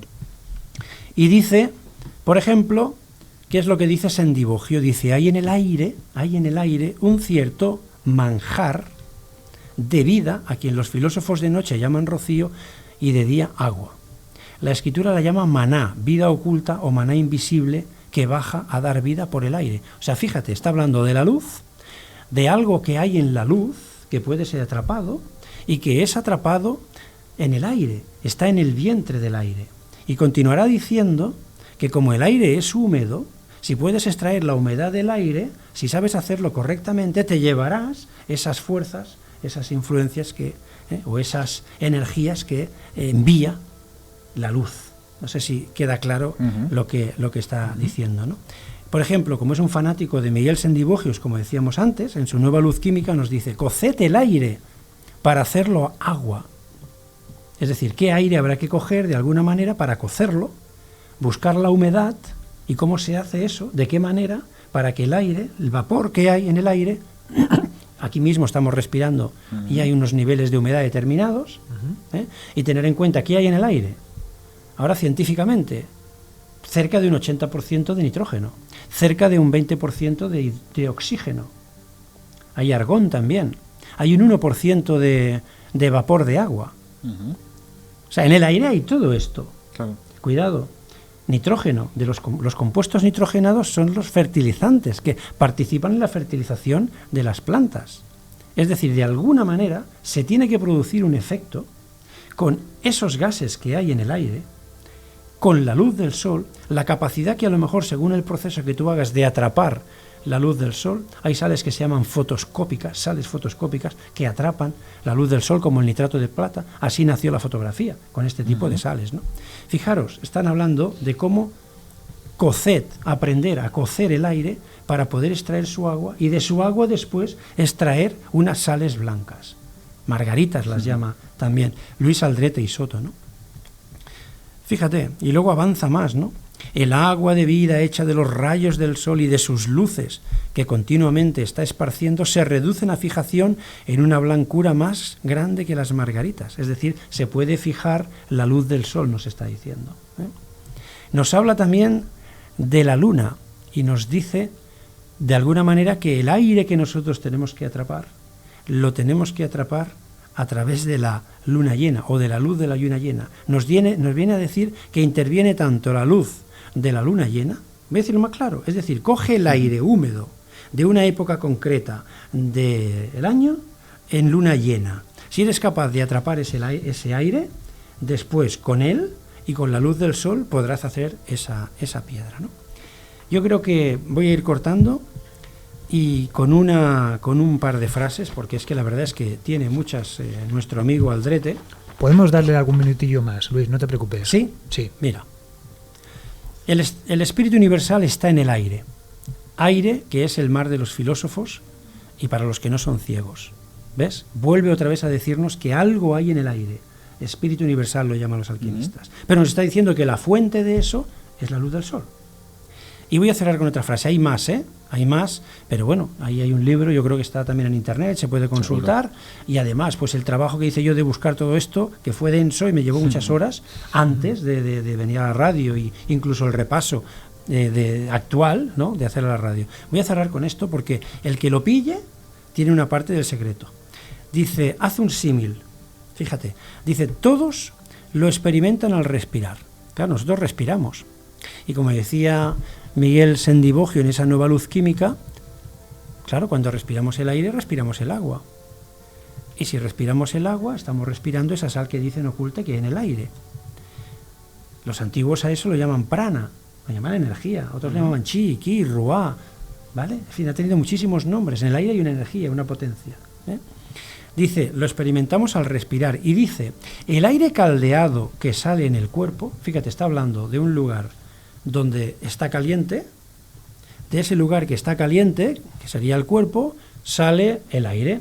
El aire, cuando entra en contacto con un día frío, ¿qué pasa, Cristóbal? ¿Podemos ver nosotros el vapor que sacamos? Por supuesto que sí. ¿Y podemos verlo aguado, que se manifiesta en agua? Sí. Pues fíjate, el ser humano está haciendo lo que seguramente él hacía en sus instrumentos. A partir de aquí, yo digo lo que él lee y con eso termine, y si alguien quiere pasar de la potencia al acto, pues aquí lo tiene. Es como si fuera el aliento de vida de la emanación de ese el sol, ¿no? Quizás esa energía que él recopilaba, la cogía y de esa forma podía hacer este agua de vida. Él coge una humedad determinada, de las cuales ya he dado pistas, sí, coge una humedad determinada, esa humedad te dice cómo hacerla agua. ¿Bien? Y a partir de aquí, luego no te dice cómo convertir el agua en sal, en esa sal blanca. Y tampoco te explique cómo convertir esa sal blanca en sal roja.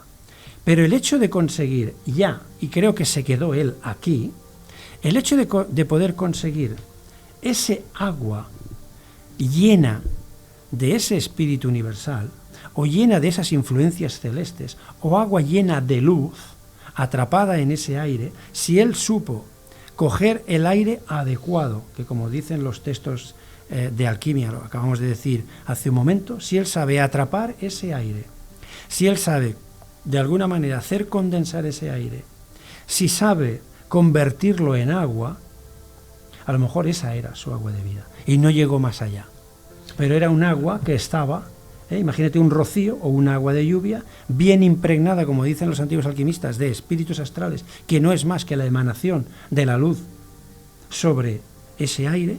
Si alguien sabe hacer eso, pues seguramente tendrá ese agua sobrecargada de energía luminosa. Y él dice, fíjate, yo creo que la pista la da aquí, porque habría que hacer en aparatos, lo que él dice, todos lo experimentan al respirar. El aire caldeado en el cuerpo, te está diciendo aire caldeado, que en tiempo frío, si tú le sometes a frío al aire caldeado, sale en forma de vapor acuoso. No sale en forma de vapor, sale en forma de vapor acuoso. ¿Vale? Luego, no es imposible coger el aire, dice, donde viene envuelta la semilla del sol. Es decir, si tú sabes, primero, coger el aire adecuado, en la época adecuada, en la forma adecuada, yo cojo ese aire. Muy sencillo, tú lo coges y luego, claro, tienes que convertir ese aire en agua. Ese vapor, en una noche determinada, húmeda, concreta, una noche de rocío, es evidente que tiene una cantidad de humedad muy superior a la que estamos respirando aquí, en una noche de rocío, ¿verdad que sí? Entonces tú atrapas el aire, pero ese aire está húmedo y tú puedes convertir ese aire en agua. Claro. Y te dice aquí cómo hacerlo. Lo que no te dice después es cómo convertir, como dicen los antiguos textos, ¿no?, que tú puedas extraer de ese agua unas sales albísimas y dulcísimas, y cómo convertir después esas sales blancas, esas margaritas albísimas y dulcísimas, en una sal roja que sería una medicina de un orden extraordinario. ¿Puedes Eso repetir no te la lo frase, dice. Luis? ¿La Dime. frase la puedes volver a repetir? ¿La misma? Sí. Sí. Bueno, pues cómo convertir No, la que dijo él. la que dijo él. Todos los... Sí, todos lo experimentan al respirar. El aire caldeado en el cuerpo, en tiempo frío, sale en forma de vapor acuoso. Luego no es imposible coger el aire, donde viene envuelta la semilla del sol. Esas son sus palabras literales. Qué maravilla. Luis, para ir concluyendo, entonces, este personaje, Luis Aldrete, no consiguió la piedra filosofal. No, para mí no. Él consigue una medicina. O sea, él no llega al final del proceso. Pero se queda en un escalón por debajo. Se queda en un escalón por debajo. Y en teoría, esa medicina es potentísima, muy potente también. Pues si solamente ese primer estadio era capaz de sanar, pues imagínate, ¿no? Pero ¿qué pasa? Acaba en desgracia. ¿Sabes por qué? Porque él comete un error que precisamente su gran libro, seguramente que le servía de referencia, que era La Nueva Luz Química, lo dice. El autor de La Nueva Luz Química dice: he visto a filósofos alquimistas morir por el abuso de la ingesta de la sustancia. Bien, es decir, si en las tomas adecuadas y determinadas esto sirve para tener todos estos beneficios, el abuso mata. Entonces, ¿él qué hacía? Para demostrar que su medicina era buena, se la tomaba junto con el enfermo. Y es posible que esto le ocasionara, pues como dice él, inflamaciones. Yo creo que al final de su vida, estamos en el 1667, y igual duró 2 años más, pues resulta que o bien él o igual su familia, pues solicitó los servicios de la medicina tradicional. Y lo sangraron. Vivió 2 años más y tal. Entonces, claro, el hecho de que él criticara duramente las sangrías como una medicina ineficaz, ¿no?, un tratamiento ineficaz porque debilitaba al enfermo. Totalmente. Él acaba siendo sometido a la medicina tradicional, entonces acaba en desprestigio, ¿no? Pero lo que sí es cierto es que hay numerosas curaciones certificadas de diferentes enfermedades, de las más variopintas, que con un solo medicamento, con ese solo agua de vida, se podría, bueno, si realmente es como la hizo, ¿no?, como estamos explicando aquí, pues que sanaba, y sanó a muchísima gente, a su hija 2 veces, ¿no?, de graves enfermedades.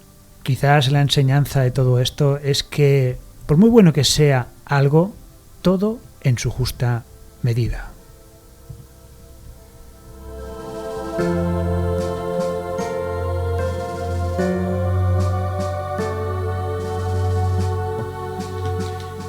Y bien, hasta aquí Luis Aldrete, este personaje que de verdad yo particularmente me ha encantado este recorrido por este personaje, esta época, estas aventuras, porque no deja de ser también una historia de vida. Y ahora vamos a nuestra sección Agora Lux.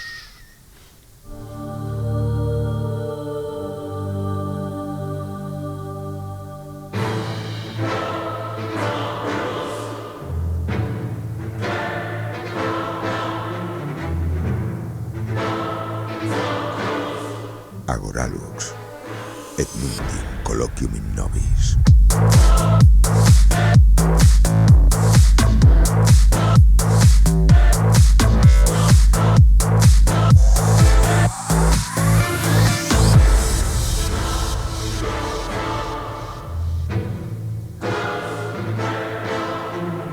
Agora Lux, et nuntium colloquium in nobis.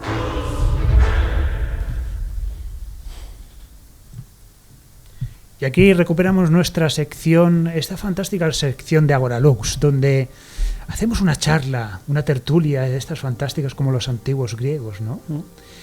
Y en esta ocasión vamos a hablar de una noticia sorprendente que el Sol Invictus, vamos a hablar de ovnis, de extraterrestres. Pues sí, haciendo honor, ¿no?, a aquellos programas que hacíamos en los Misterios nos miran, ¿verdad, Pablo? Sí, totalmente. Pues vamos a hablar de un fenómeno porque la verdad que ha sido realmente espectacular. Todos conocemos el Área 51, ¿verdad? Uh-huh.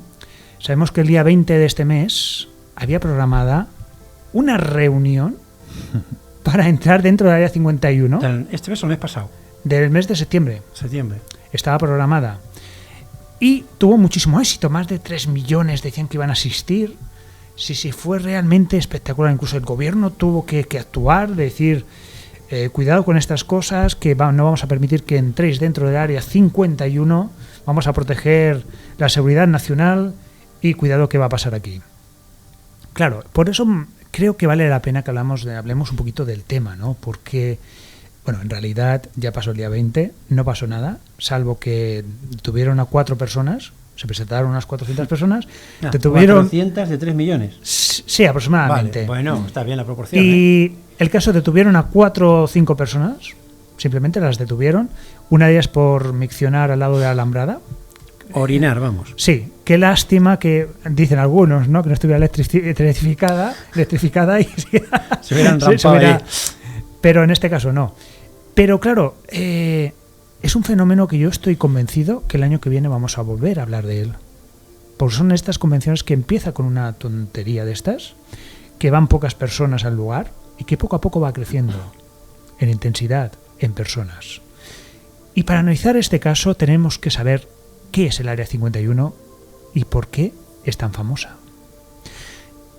Bien, el Área 51 lo podemos encontrar pues muy cerca de Las Vegas, a unos 100 y poco kilómetros de la famosa ciudad de Las Vegas, ¿no?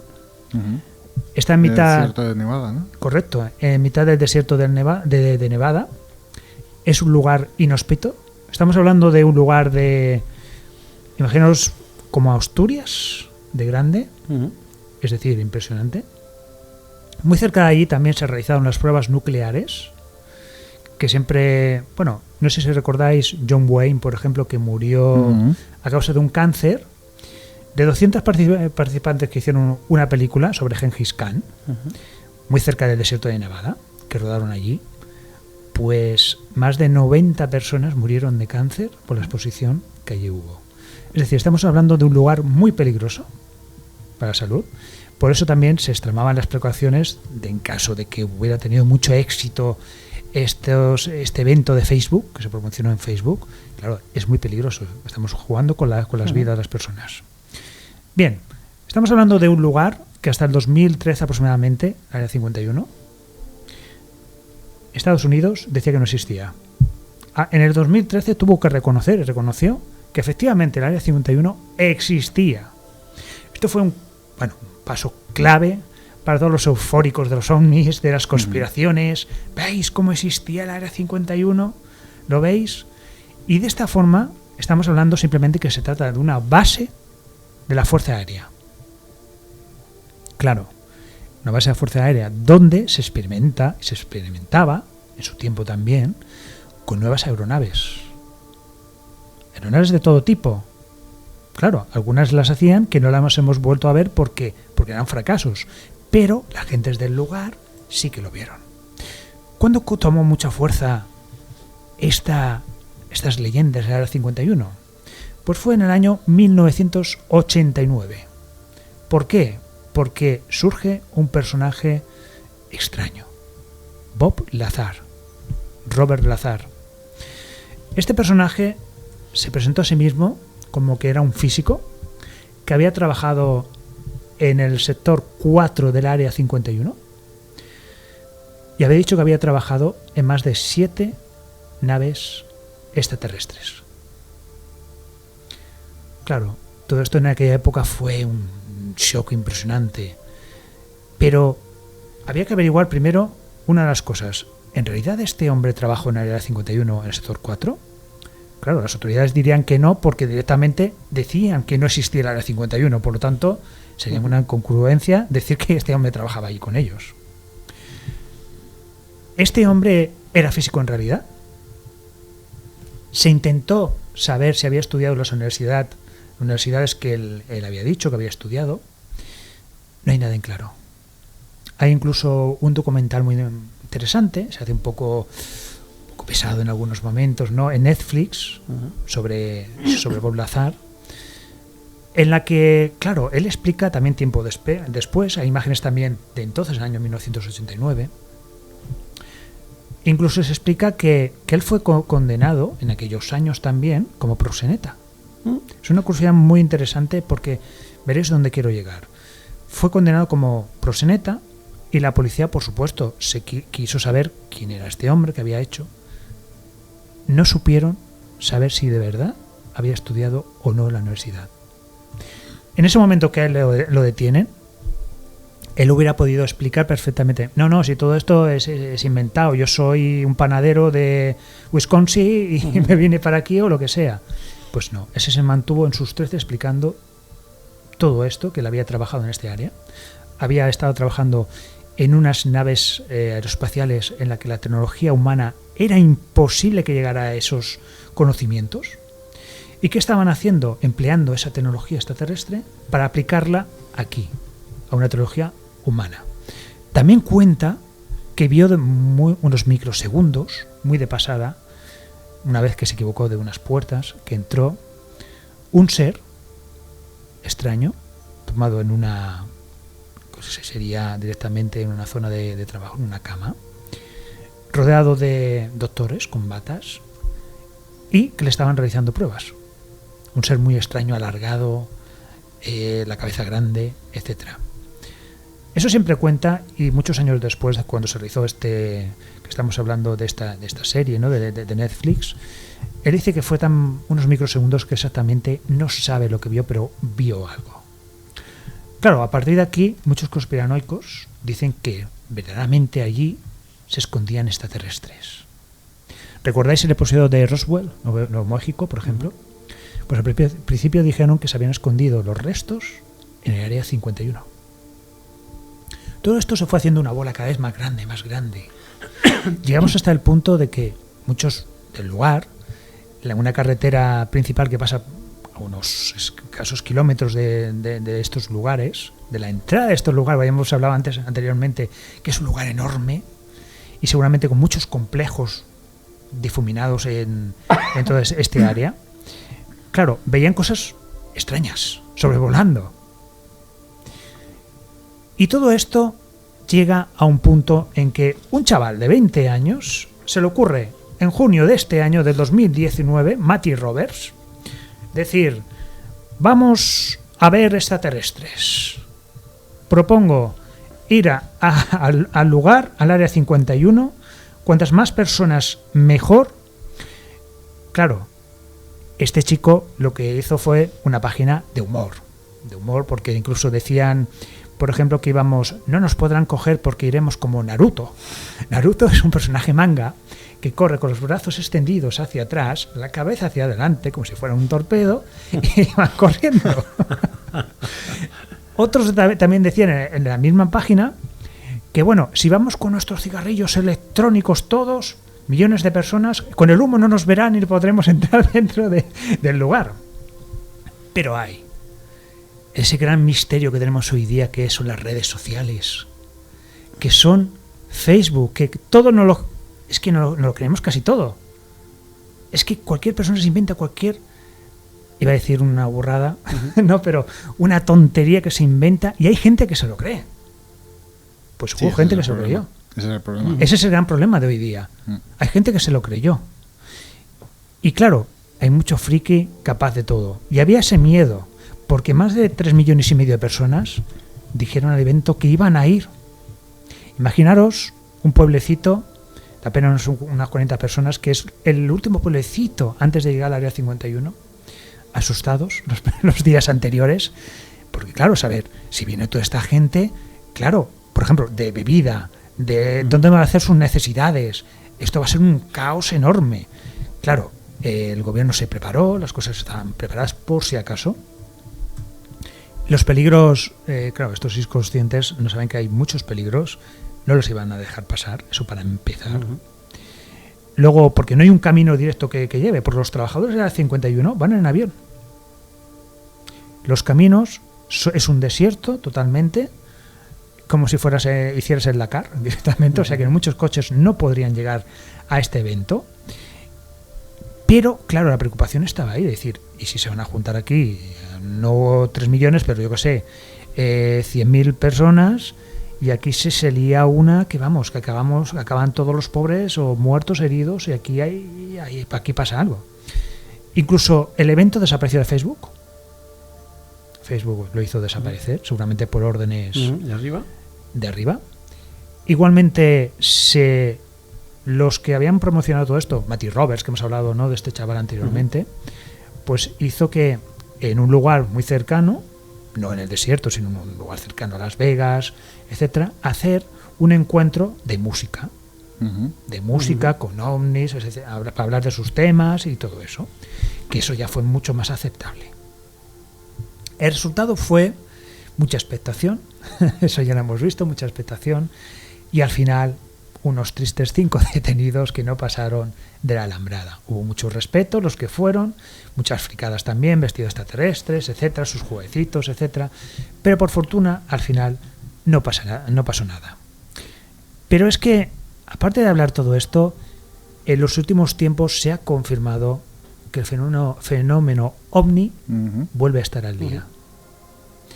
No sé si tú recordarás, Luis, que tú tienes más experiencia en el tiempo, que los años quizás de los 70, 80, los ovnis estaban como muy al día hablando, ¿no?, en las tertulias.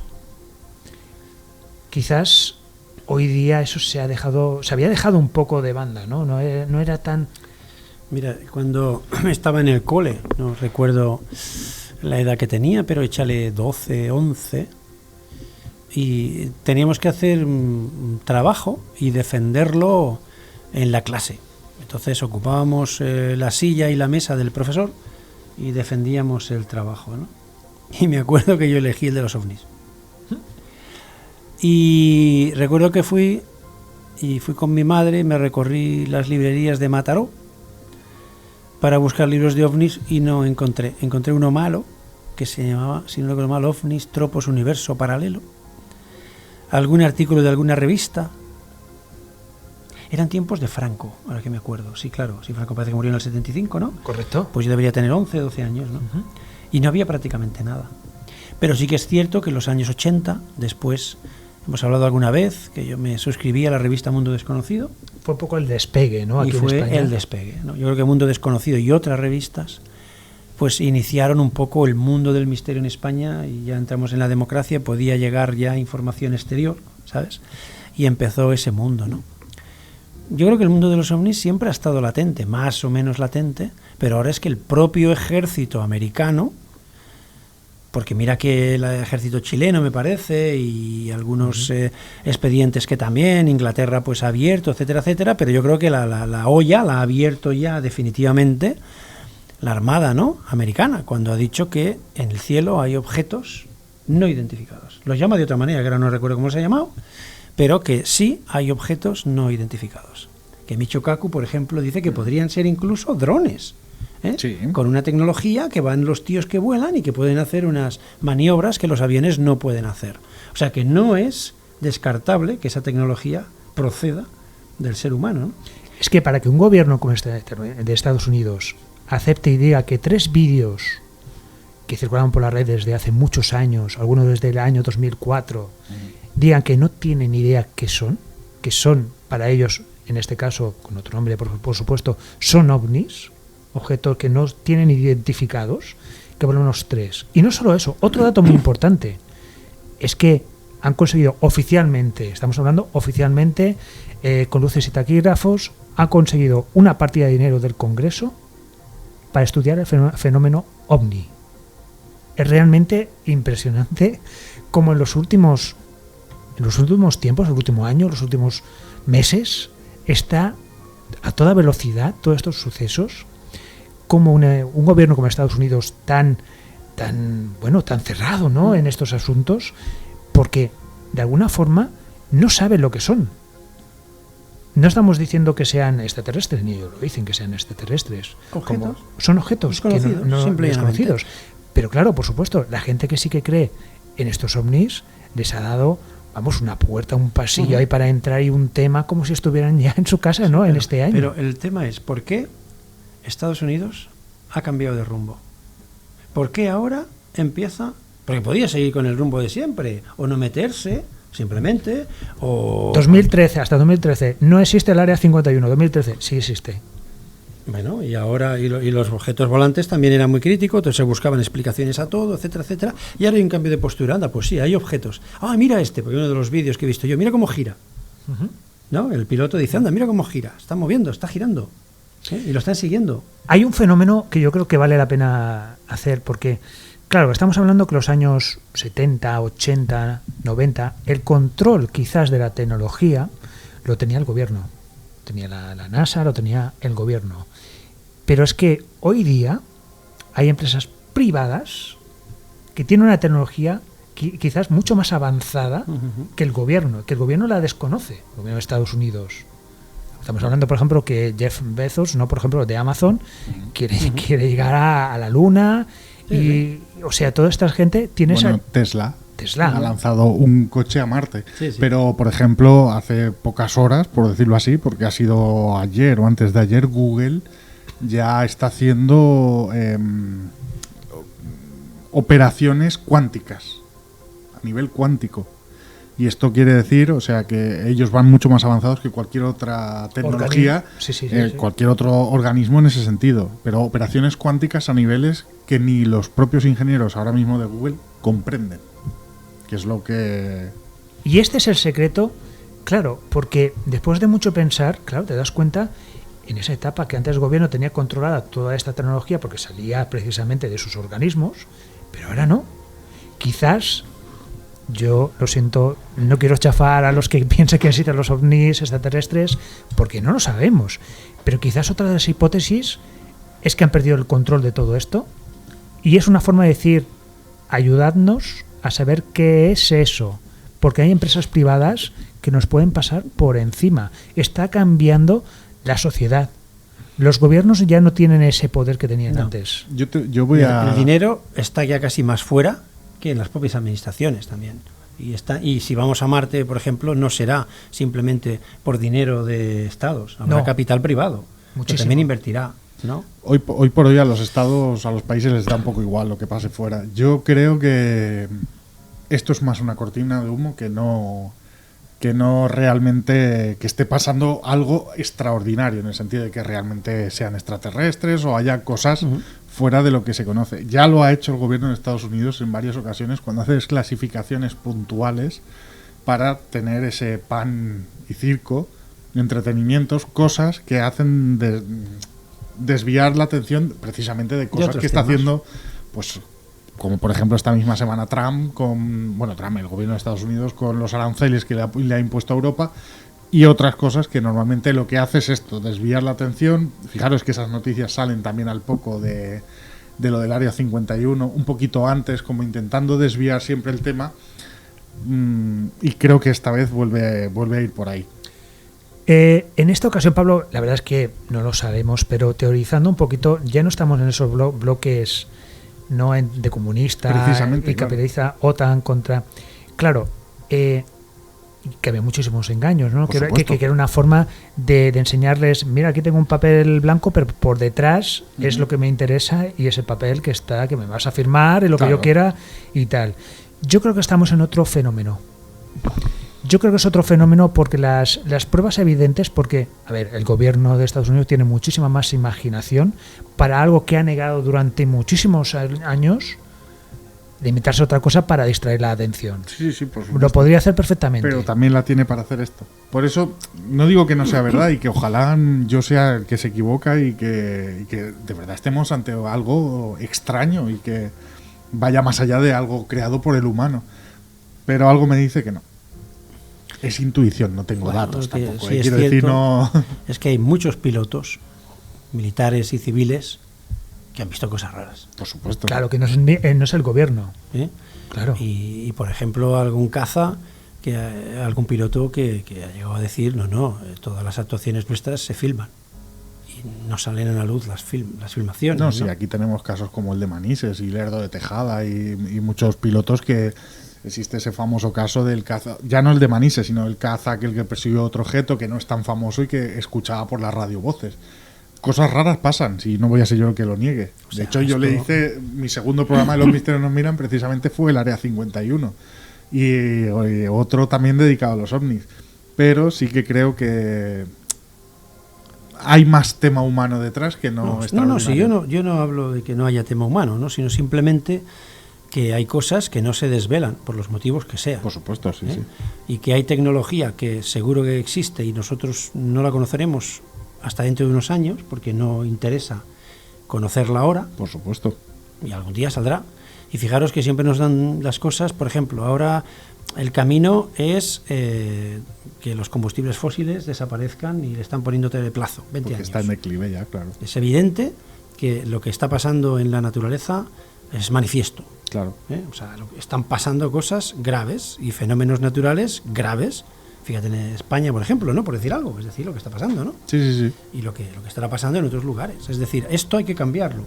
Claro, tú no puedes cambiar pues una civilización que funciona por los combustibles fósiles en un año, en 2, o en 3, o en 4, ¿no? No, está claro. Necesita un proceso.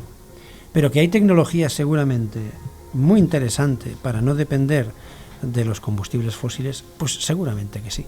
Bueno, pero no interesa. Tenemos la tecnología ya eléctrica, o sea, coches híbridos, coches que ya no funcionan. Pero fíjate cómo pasamos al coche híbrido. No pasamos a lo mejor directamente a un coche eléctrico 100% con unas prestaciones súper interesantes. Porque aún interesantes, sí. Claro, aún no es súper interesantes, aún no es el momento. Porque aún no es el momento. Claro. ¿Verdad? Entonces, en esos periodos de 20 años, pues supongo que las grandes industrias que viven del petróleo y tal, pues tendrán que adaptarse, cambiar, claro, hacia otros modelos. Claro, no se pueden hundir, pero hay que cambiar hacia otros modelos, ¿no? Entonces supongo que en esos 20 años se cambiará el modelo y el coche eléctrico de aquí a 20 años no tendrá prácticamente nada que ver con el coche eléctrico Tesla, que es lo mejor o la punta que tenemos ahora. ¿Sabes? Creo que más de uno te discutiría eso, porque se han chocado varios, pero bueno, que sí, que pero fíjate, por ejemplo, en cuanto a cargas, tú podrías cargar a través del suelo, podrías cargar a través de vallas, que tú vas circulando.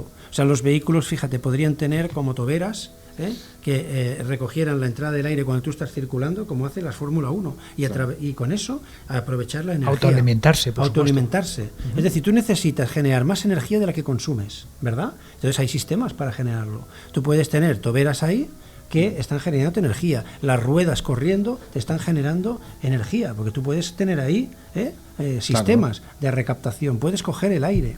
Puedes coger, imagínate en los techos que hubiera alguna placa solar y que además estuviera también con ventiladores o algo que hubiera, que todo esto participara en que tu consumo pues sea inferior al que tú gastas. Porque la historia está aquí. La historia es el perpetuum mobile, ¿no? El perpetuum mobile es lo que parece ser que es imposible conseguir que algo funcione autónomamente, claro, de por vida, sin ningún tipo de energía que tú le añadas, sino que la propia energía que construye el sistema, pues se alimente y se retroalimente por sí misma, pero esto hay una ley que no lo permite. Bueno, está claro. Esto es como las bolas estas que chocan, ¿no? Clac, clac, clac, clac, que se van retroalimentando, pero llega un momento en que se paran, ¿verdad? Bueno, ¿Por qué?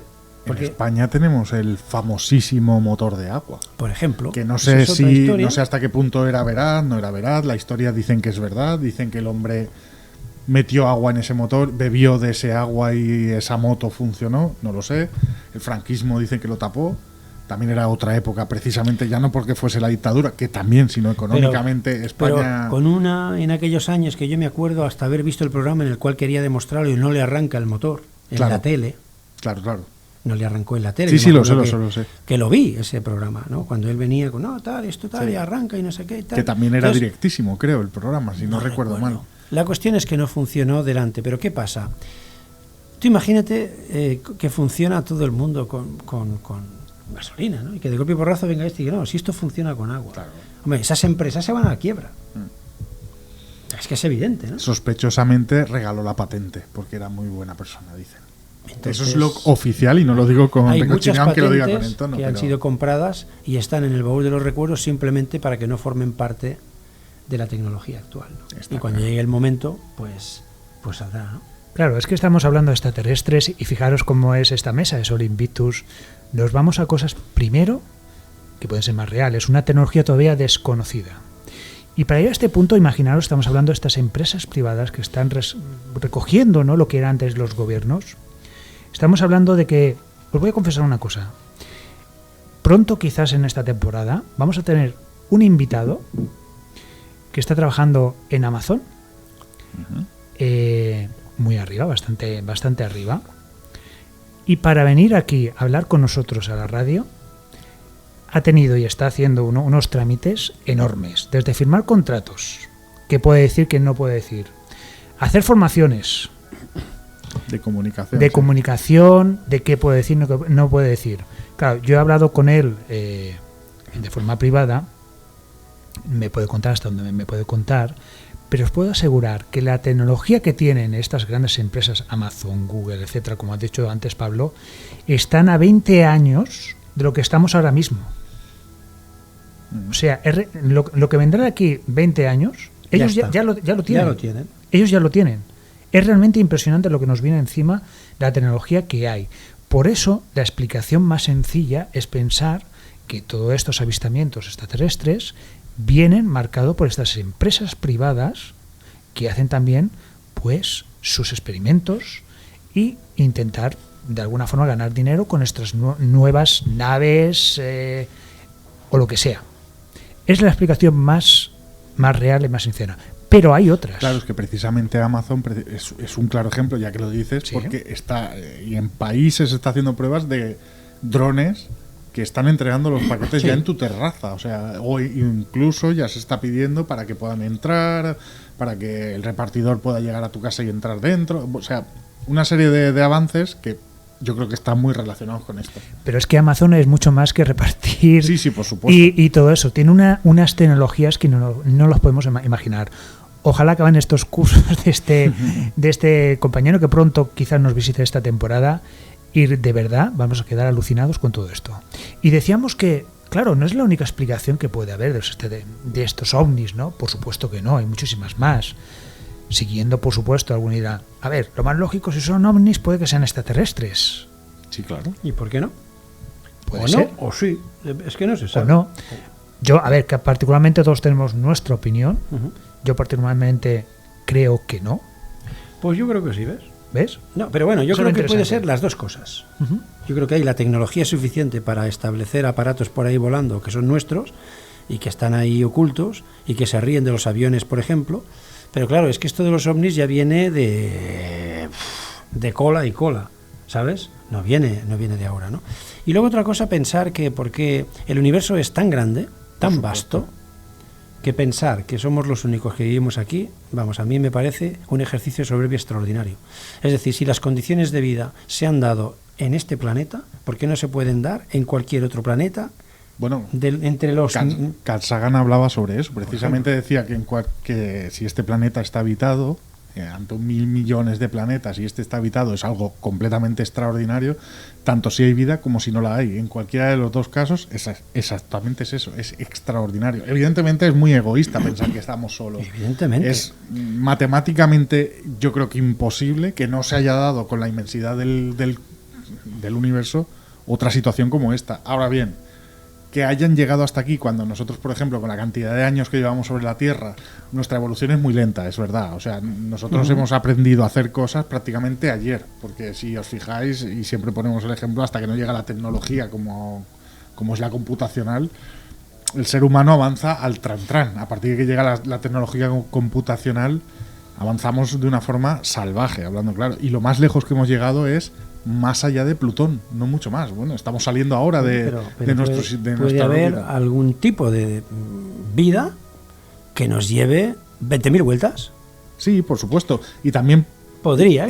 como la vi el otro día, Interestelar puede dar muchas respuestas también a estas cosas. Ya sé que es una película y evidentemente exagera y no voy a descifrar el final, pero el que la haya visto entenderá a qué me refiero. Es decir, las posibilidades son tan inmensas. A eso voy, los mundos paralelos. Sí, porque sí, es claro. que pueden ser mundos paralelos, que esto es la teoría de cuerdas, que muchos científicos Ya también volvemos a hablan de ellos. Michio Kaku otra vez, Por supuesto. con la teoría de cuerdas y los mundos paralelos.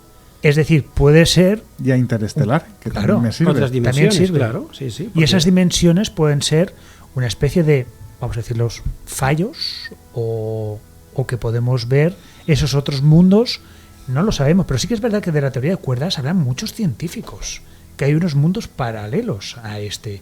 Y eso es, me parece, casi tan alucinante o más incluso que de la vida extraterrestre. Claro, No, ahora, no, desde luego. Tú piensas una cosa, o sea, más allá del universo, en teoría no hay nada, y eso es algo que no somos capaces de comprender. Es decir, cuando dicen que el universo es infinito, no es verdad, es finito. Pero su capacidad, su inmensidad es tan sumamente grande que nuestra capacidad es incapaz de entenderlo. O sea, es una esfera tan enorme. El otro día veía un vídeo de el universo llevado a Minecraft, al videojuego este famoso de cubos, y os lo recomiendo que lo busquéis. Es de, creo que Crespo, que es un youtuber famoso, y solo entendiendo a la lejanía que está Plutón.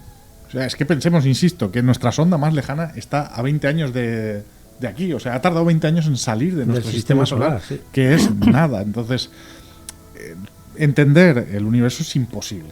Nadie lo va a entender. Hemos de pensar que, por ejemplo, y esto es un ejemplo, insisto, viendo la película Interestelar, nunca, jamás sabremos lo que hay dentro de un agujero negro, porque nada sale de ahí. Entonces, solo con pensar que habrán cosas en el universo que jamás tendrán explicación para el ser humano que conocemos Nada actualmente. sale de ahí o va a otro sitio, otra Bueno, dimensión, pero- como tú dices, o... no Pero en sabemos. cualquiera de los casos, el ser humano que Desconocido. esté aquí no lo sabrá, porque si lanzamos a un humano allí, que hoy por hoy no sería posible y se convertiría en un espagueti por las fuerzas, si se va a otro sitio y aparece en otra galaxia, no lo sabremos, porque nada vuelve, al menos nada Sí, vuelve. pero bueno, mira, los antiguos filósofos alquimistas decían que todo en el universo, en todos los sitios, está sometido a 4 principios, ¿no? Nacimiento, desarrollo, decrepitud y muerte. Y fíjate, nosotros... Pero es que el universo cumple eso y el también. universo también. Y Las el galaxias universo nacen, morirá, se desarrollan, claro. mueren. Hasta el universo. ¿eh? Hemos de pensar que el universo es finito. Pues entonces, finito claro. no solo en distancia, sino Pero que tiene ¿ves? un fin, morirá. Lo que también te dicen es que nacerán otros. ¿eh? O sea, es decir, habrá como una implosión, ahora hay una expansión y luego habrá una implosión, etcétera, etcétera. Bueno, es igual, esos conceptos ya que no podemos Yo no sé la de comprender, veces que os lo he recomendado, pero leer La fórmula de Dios de José Rodríguez dos Santos. Y Tenga a lo pendiente. mejor leerlo. Bueno, pues queda pendiente. Queda pendiente y la verdad es que, fijaros, a mí que me encanta la historia, siempre recomiendo porque la historia, los antiguos alquimistas, hay muchas respuestas a preguntas actuales, pero muchísimas. Es que simplemente hemos estado hablando de ese universo, ¿no? De las distintas etapas de la vida también, por supuesto. Y se me ha venido a la mente la esvástica. Claro, la esvástica, todo el mundo, algunos recordarán lo de Hitler. No tiene nada que ver. Es un símbolo que nació, creemos que fue en la India, en el 5000 antes de Cristo. Es decir, estamos hablando ya de una edad muy antigua. ¿Y por qué simbolizaban esta esvástica? Pues era el símbolo del sol. ¿El sol qué hace, Luis? ¿Sale? Sí, sí. O sea, bueno, el sol hace tantas cosas de entrada que sin él no vivimos. O sea, da luz y calor. Sin la luz y el calor No hay vida. no hay vida. Y luego el sol nace, bueno, y se va a dormir también. O sea, tiene... Correcto. ¿eh? Es decir, tiene su ciclo. Claro, su ciclo. Tiene su ciclo. Al igual que, por supuesto, nosotros mismos, nuestra vida también tiene su ciclo. Nacemos, Sí, sí, sí. Tiene su ciclo. crecemos, Nacimiento, finalmente- desarrollo, decrepitud y muerte. decrepitud y muerte. Lo mismo que hace el sol. Lo El mismo amanecer, que hará, sí, El amanecer, el sol cuando es mediodía, que está en lo más el fuerte. atardecer, El atardecer, Y el que anochecer. es la decrepitud, el anochecer, que es la muerte. Y luego vuelve de nuevo, otra vez el ciclo, Claro. a hacerlo de esa manera. Estamos hablando que una sociedad, una cultura de hace 5000 años, esta respuesta ya la había encontrado de alguna manera, lo que es la vida. Los egipcios siguieron, por supuesto, también con la barca solar y todas estas historias, ¿no? de ir al otro lado, de esa forma que algún día hablaremos más de Egipto. Con lo cual vemos como en la historia de los antiguos alquimistas encontramos muchísimas respuestas a lo que está sucediendo hoy día y estas preguntas que estamos realizando aquí. Alguno preguntará, ¿y había alguno antes de Cristo, alguien que dijera que viera algo raro en los cielos? Uy, tan. Sí, hay crónicas, claro. Por supuesto que sí. Hay muchísimas crónicas que quizás algún día le vamos a hacer un repaso. Claro. De hecho hay, y perdonad que vuelva a cortar, pero si me veis así es que estoy con las pantallitas. Hay crónicas pintadas en cuadro. Que eso es lo más curioso, el famoso Sputnik, hay muchos. Ese pero, es muy moderno, pero hay cuadros que sí que son un poco de la Edad Media. Podrían ser meteoritos también algunos. Claro, Bueno, es decir, aquí también entro en que ellos también veían el Halley, como podemos haberlo visto nosotros. Y no lo comprendían. Y claro, de aquí ven una bola ahí y tal, es el Halley. Vamos a ver, claro. sin ir más lejos, por ejemplo, la daga de Tutankamón Sí, es de origen extraterrestre. es de un meteorito y es hierro de meteorito. De meteorito. ¿Y cómo sabían ellos que eso? Bueno, primero, que igual las técnicas de metalurgia que había en esa época, pues claro, estamos hablando de que si iban trabajando con cobre y picar las piedras, y resulta que el señor Tutankamón tenía una daga de hierro de meteorito. De meteorito. O sea, es realmente impresionante los conocimientos. Y ellos miraban mucho más a los cielos. Los antiguos miraban mucho más a los cielos. Sí que hay cosas, tenemos algunos testimonios que vieron algunas cosas extrañas. Pero es que muchas de esas cosas se pueden explicar que la misma naturaleza lo puede formar. Hay nubes, por ejemplo, que a veces son de unos aspectos que parecen un platillo volador directamente. Sí, las nubes lenticulares. Sí, correcto. Sí. También los meteoritos pueden causar también esas extrañas claro. sensaciones que luego a la hora de representarlo o de explicarlo hace 2000, 3000 años, ¿cómo lo podían hacer? De la mejor manera posible, y algunos interpretan eso como que son extraterrestres. Cuidado con eso. Sí, está claro. Hay que tener mucho cuidado con eso. Sí. Nos vamos acercando al final del programa. No sé si tenemos algo más que decir, Luis, para acabar. Bueno, a mí me gustaría pues dar, como siempre, las gracias al Ayuntamiento de San Vicente por permitirnos seguir con esa tercera temporada de Sol Invictus, ¿no? A la dirección, a Alfonso Murga, Gaby, que está a la técnica, a todos vosotros. Y vamos también pues a decirle a Carlos, nuestro alquimista mexicano, que aquí tiene su programa. Yo me lo he pasado muy bien, no sé cómo habrá quedado el tema de Luis Aldrete y Soto, pero la idea es sacarlo del baúl, sacarlo de la luz y ponerlo otra vez pues a conocimiento público, ¿no? Y que la gente que quiera comentar sobre este tema pues tiene las redes abiertas para hacerlo, igual que también pedimos desde aquí que si alguien quiere que algún día toquemos algún tema específico pues lo podemos estudiar, investigar, por supuesto, y que nuestros oyentes invencibles nos canalicen también a la hora de seguir haciendo programas. Muchas gracias, Luis, como siempre, una vez más, una temporada más, Invencibles. Pablo, ¿qué tal el reencuentro? Bueno, yo he estado un poco ausente, pero porque también he estado con esto de las cámaras, que digo desde aquí hola, y pido disculpas a las personas que nos estén viendo a través de YouTube, porque van a ver cosas raras y fallos y demás, lo iremos perfeccionando. Creo que es una buena fórmula y además quién sabe si algún día nos atrevemos y nos dejan hacer algún directillo o algo, si no a través de la radio, pues a través de algún medio de streaming. Me ha encantado conocer a este personaje, tengo dudas y curiosidades y hablaré, o sea, estudiaré sobre él, igual que todas las cosas que hablas de alquimia, Luis, porque de verdad que es un tema que tratamos mucho y no me canso. Y eso me gusta, de momento. El día que me canse te lo diré. Pero es un placer siempre compartir contigo horas de radio y por supuesto con el historiador favorito. Pues como no podía ser de otra manera, encantado de volver a estar aquí también. El placer es nuestro, sin duda. Y ya sin más, yo creo que ha sido un programa de nueva temporada. Realmente a mí me ha apasionado directamente. Creo que nos quedan muchas aventuras, muchos programas. Y antes de acabar, Pablo nos tiene que decir una cosa. No, solo un último apunte, y es que visítennosmiran.com, que de momento subimos todo allí y seguramente volveremos a hacer algún día la página web del Sol Invictus y demás, pero allí está todo, y que visiten nuestro canal de YouTube, que es donde subiremos todo esto que estáis escuchando, que ahí vamos a subir prácticamente todas las secciones. Y en iVoox vídeos. también, ¿no? ¿Subirás o no? En iVoox, como siempre, también estamos. Y En Radio Sambi, que en Radio Sambi, por supuesto, todos los lunes, a partir de eso, Gabriel me lo confirma, ¿no? Ahora todos los lunes nos podéis escuchar, semanas con programas nuevos, semanas con programas un poquito más antiguos, pero estaremos aquí cada semana. Y que no olvidéis pasar eso por nuestro canal de YouTube, que estamos subiendo cosas, creo que interesantes. Entre ellas, y ya acabamos con esto, entre ellas sin duda un vídeo muy interesante que recomiendo a todo aquel que quiera conocer un poquito qué es ser Asperger. ¿Verdad, Pablo?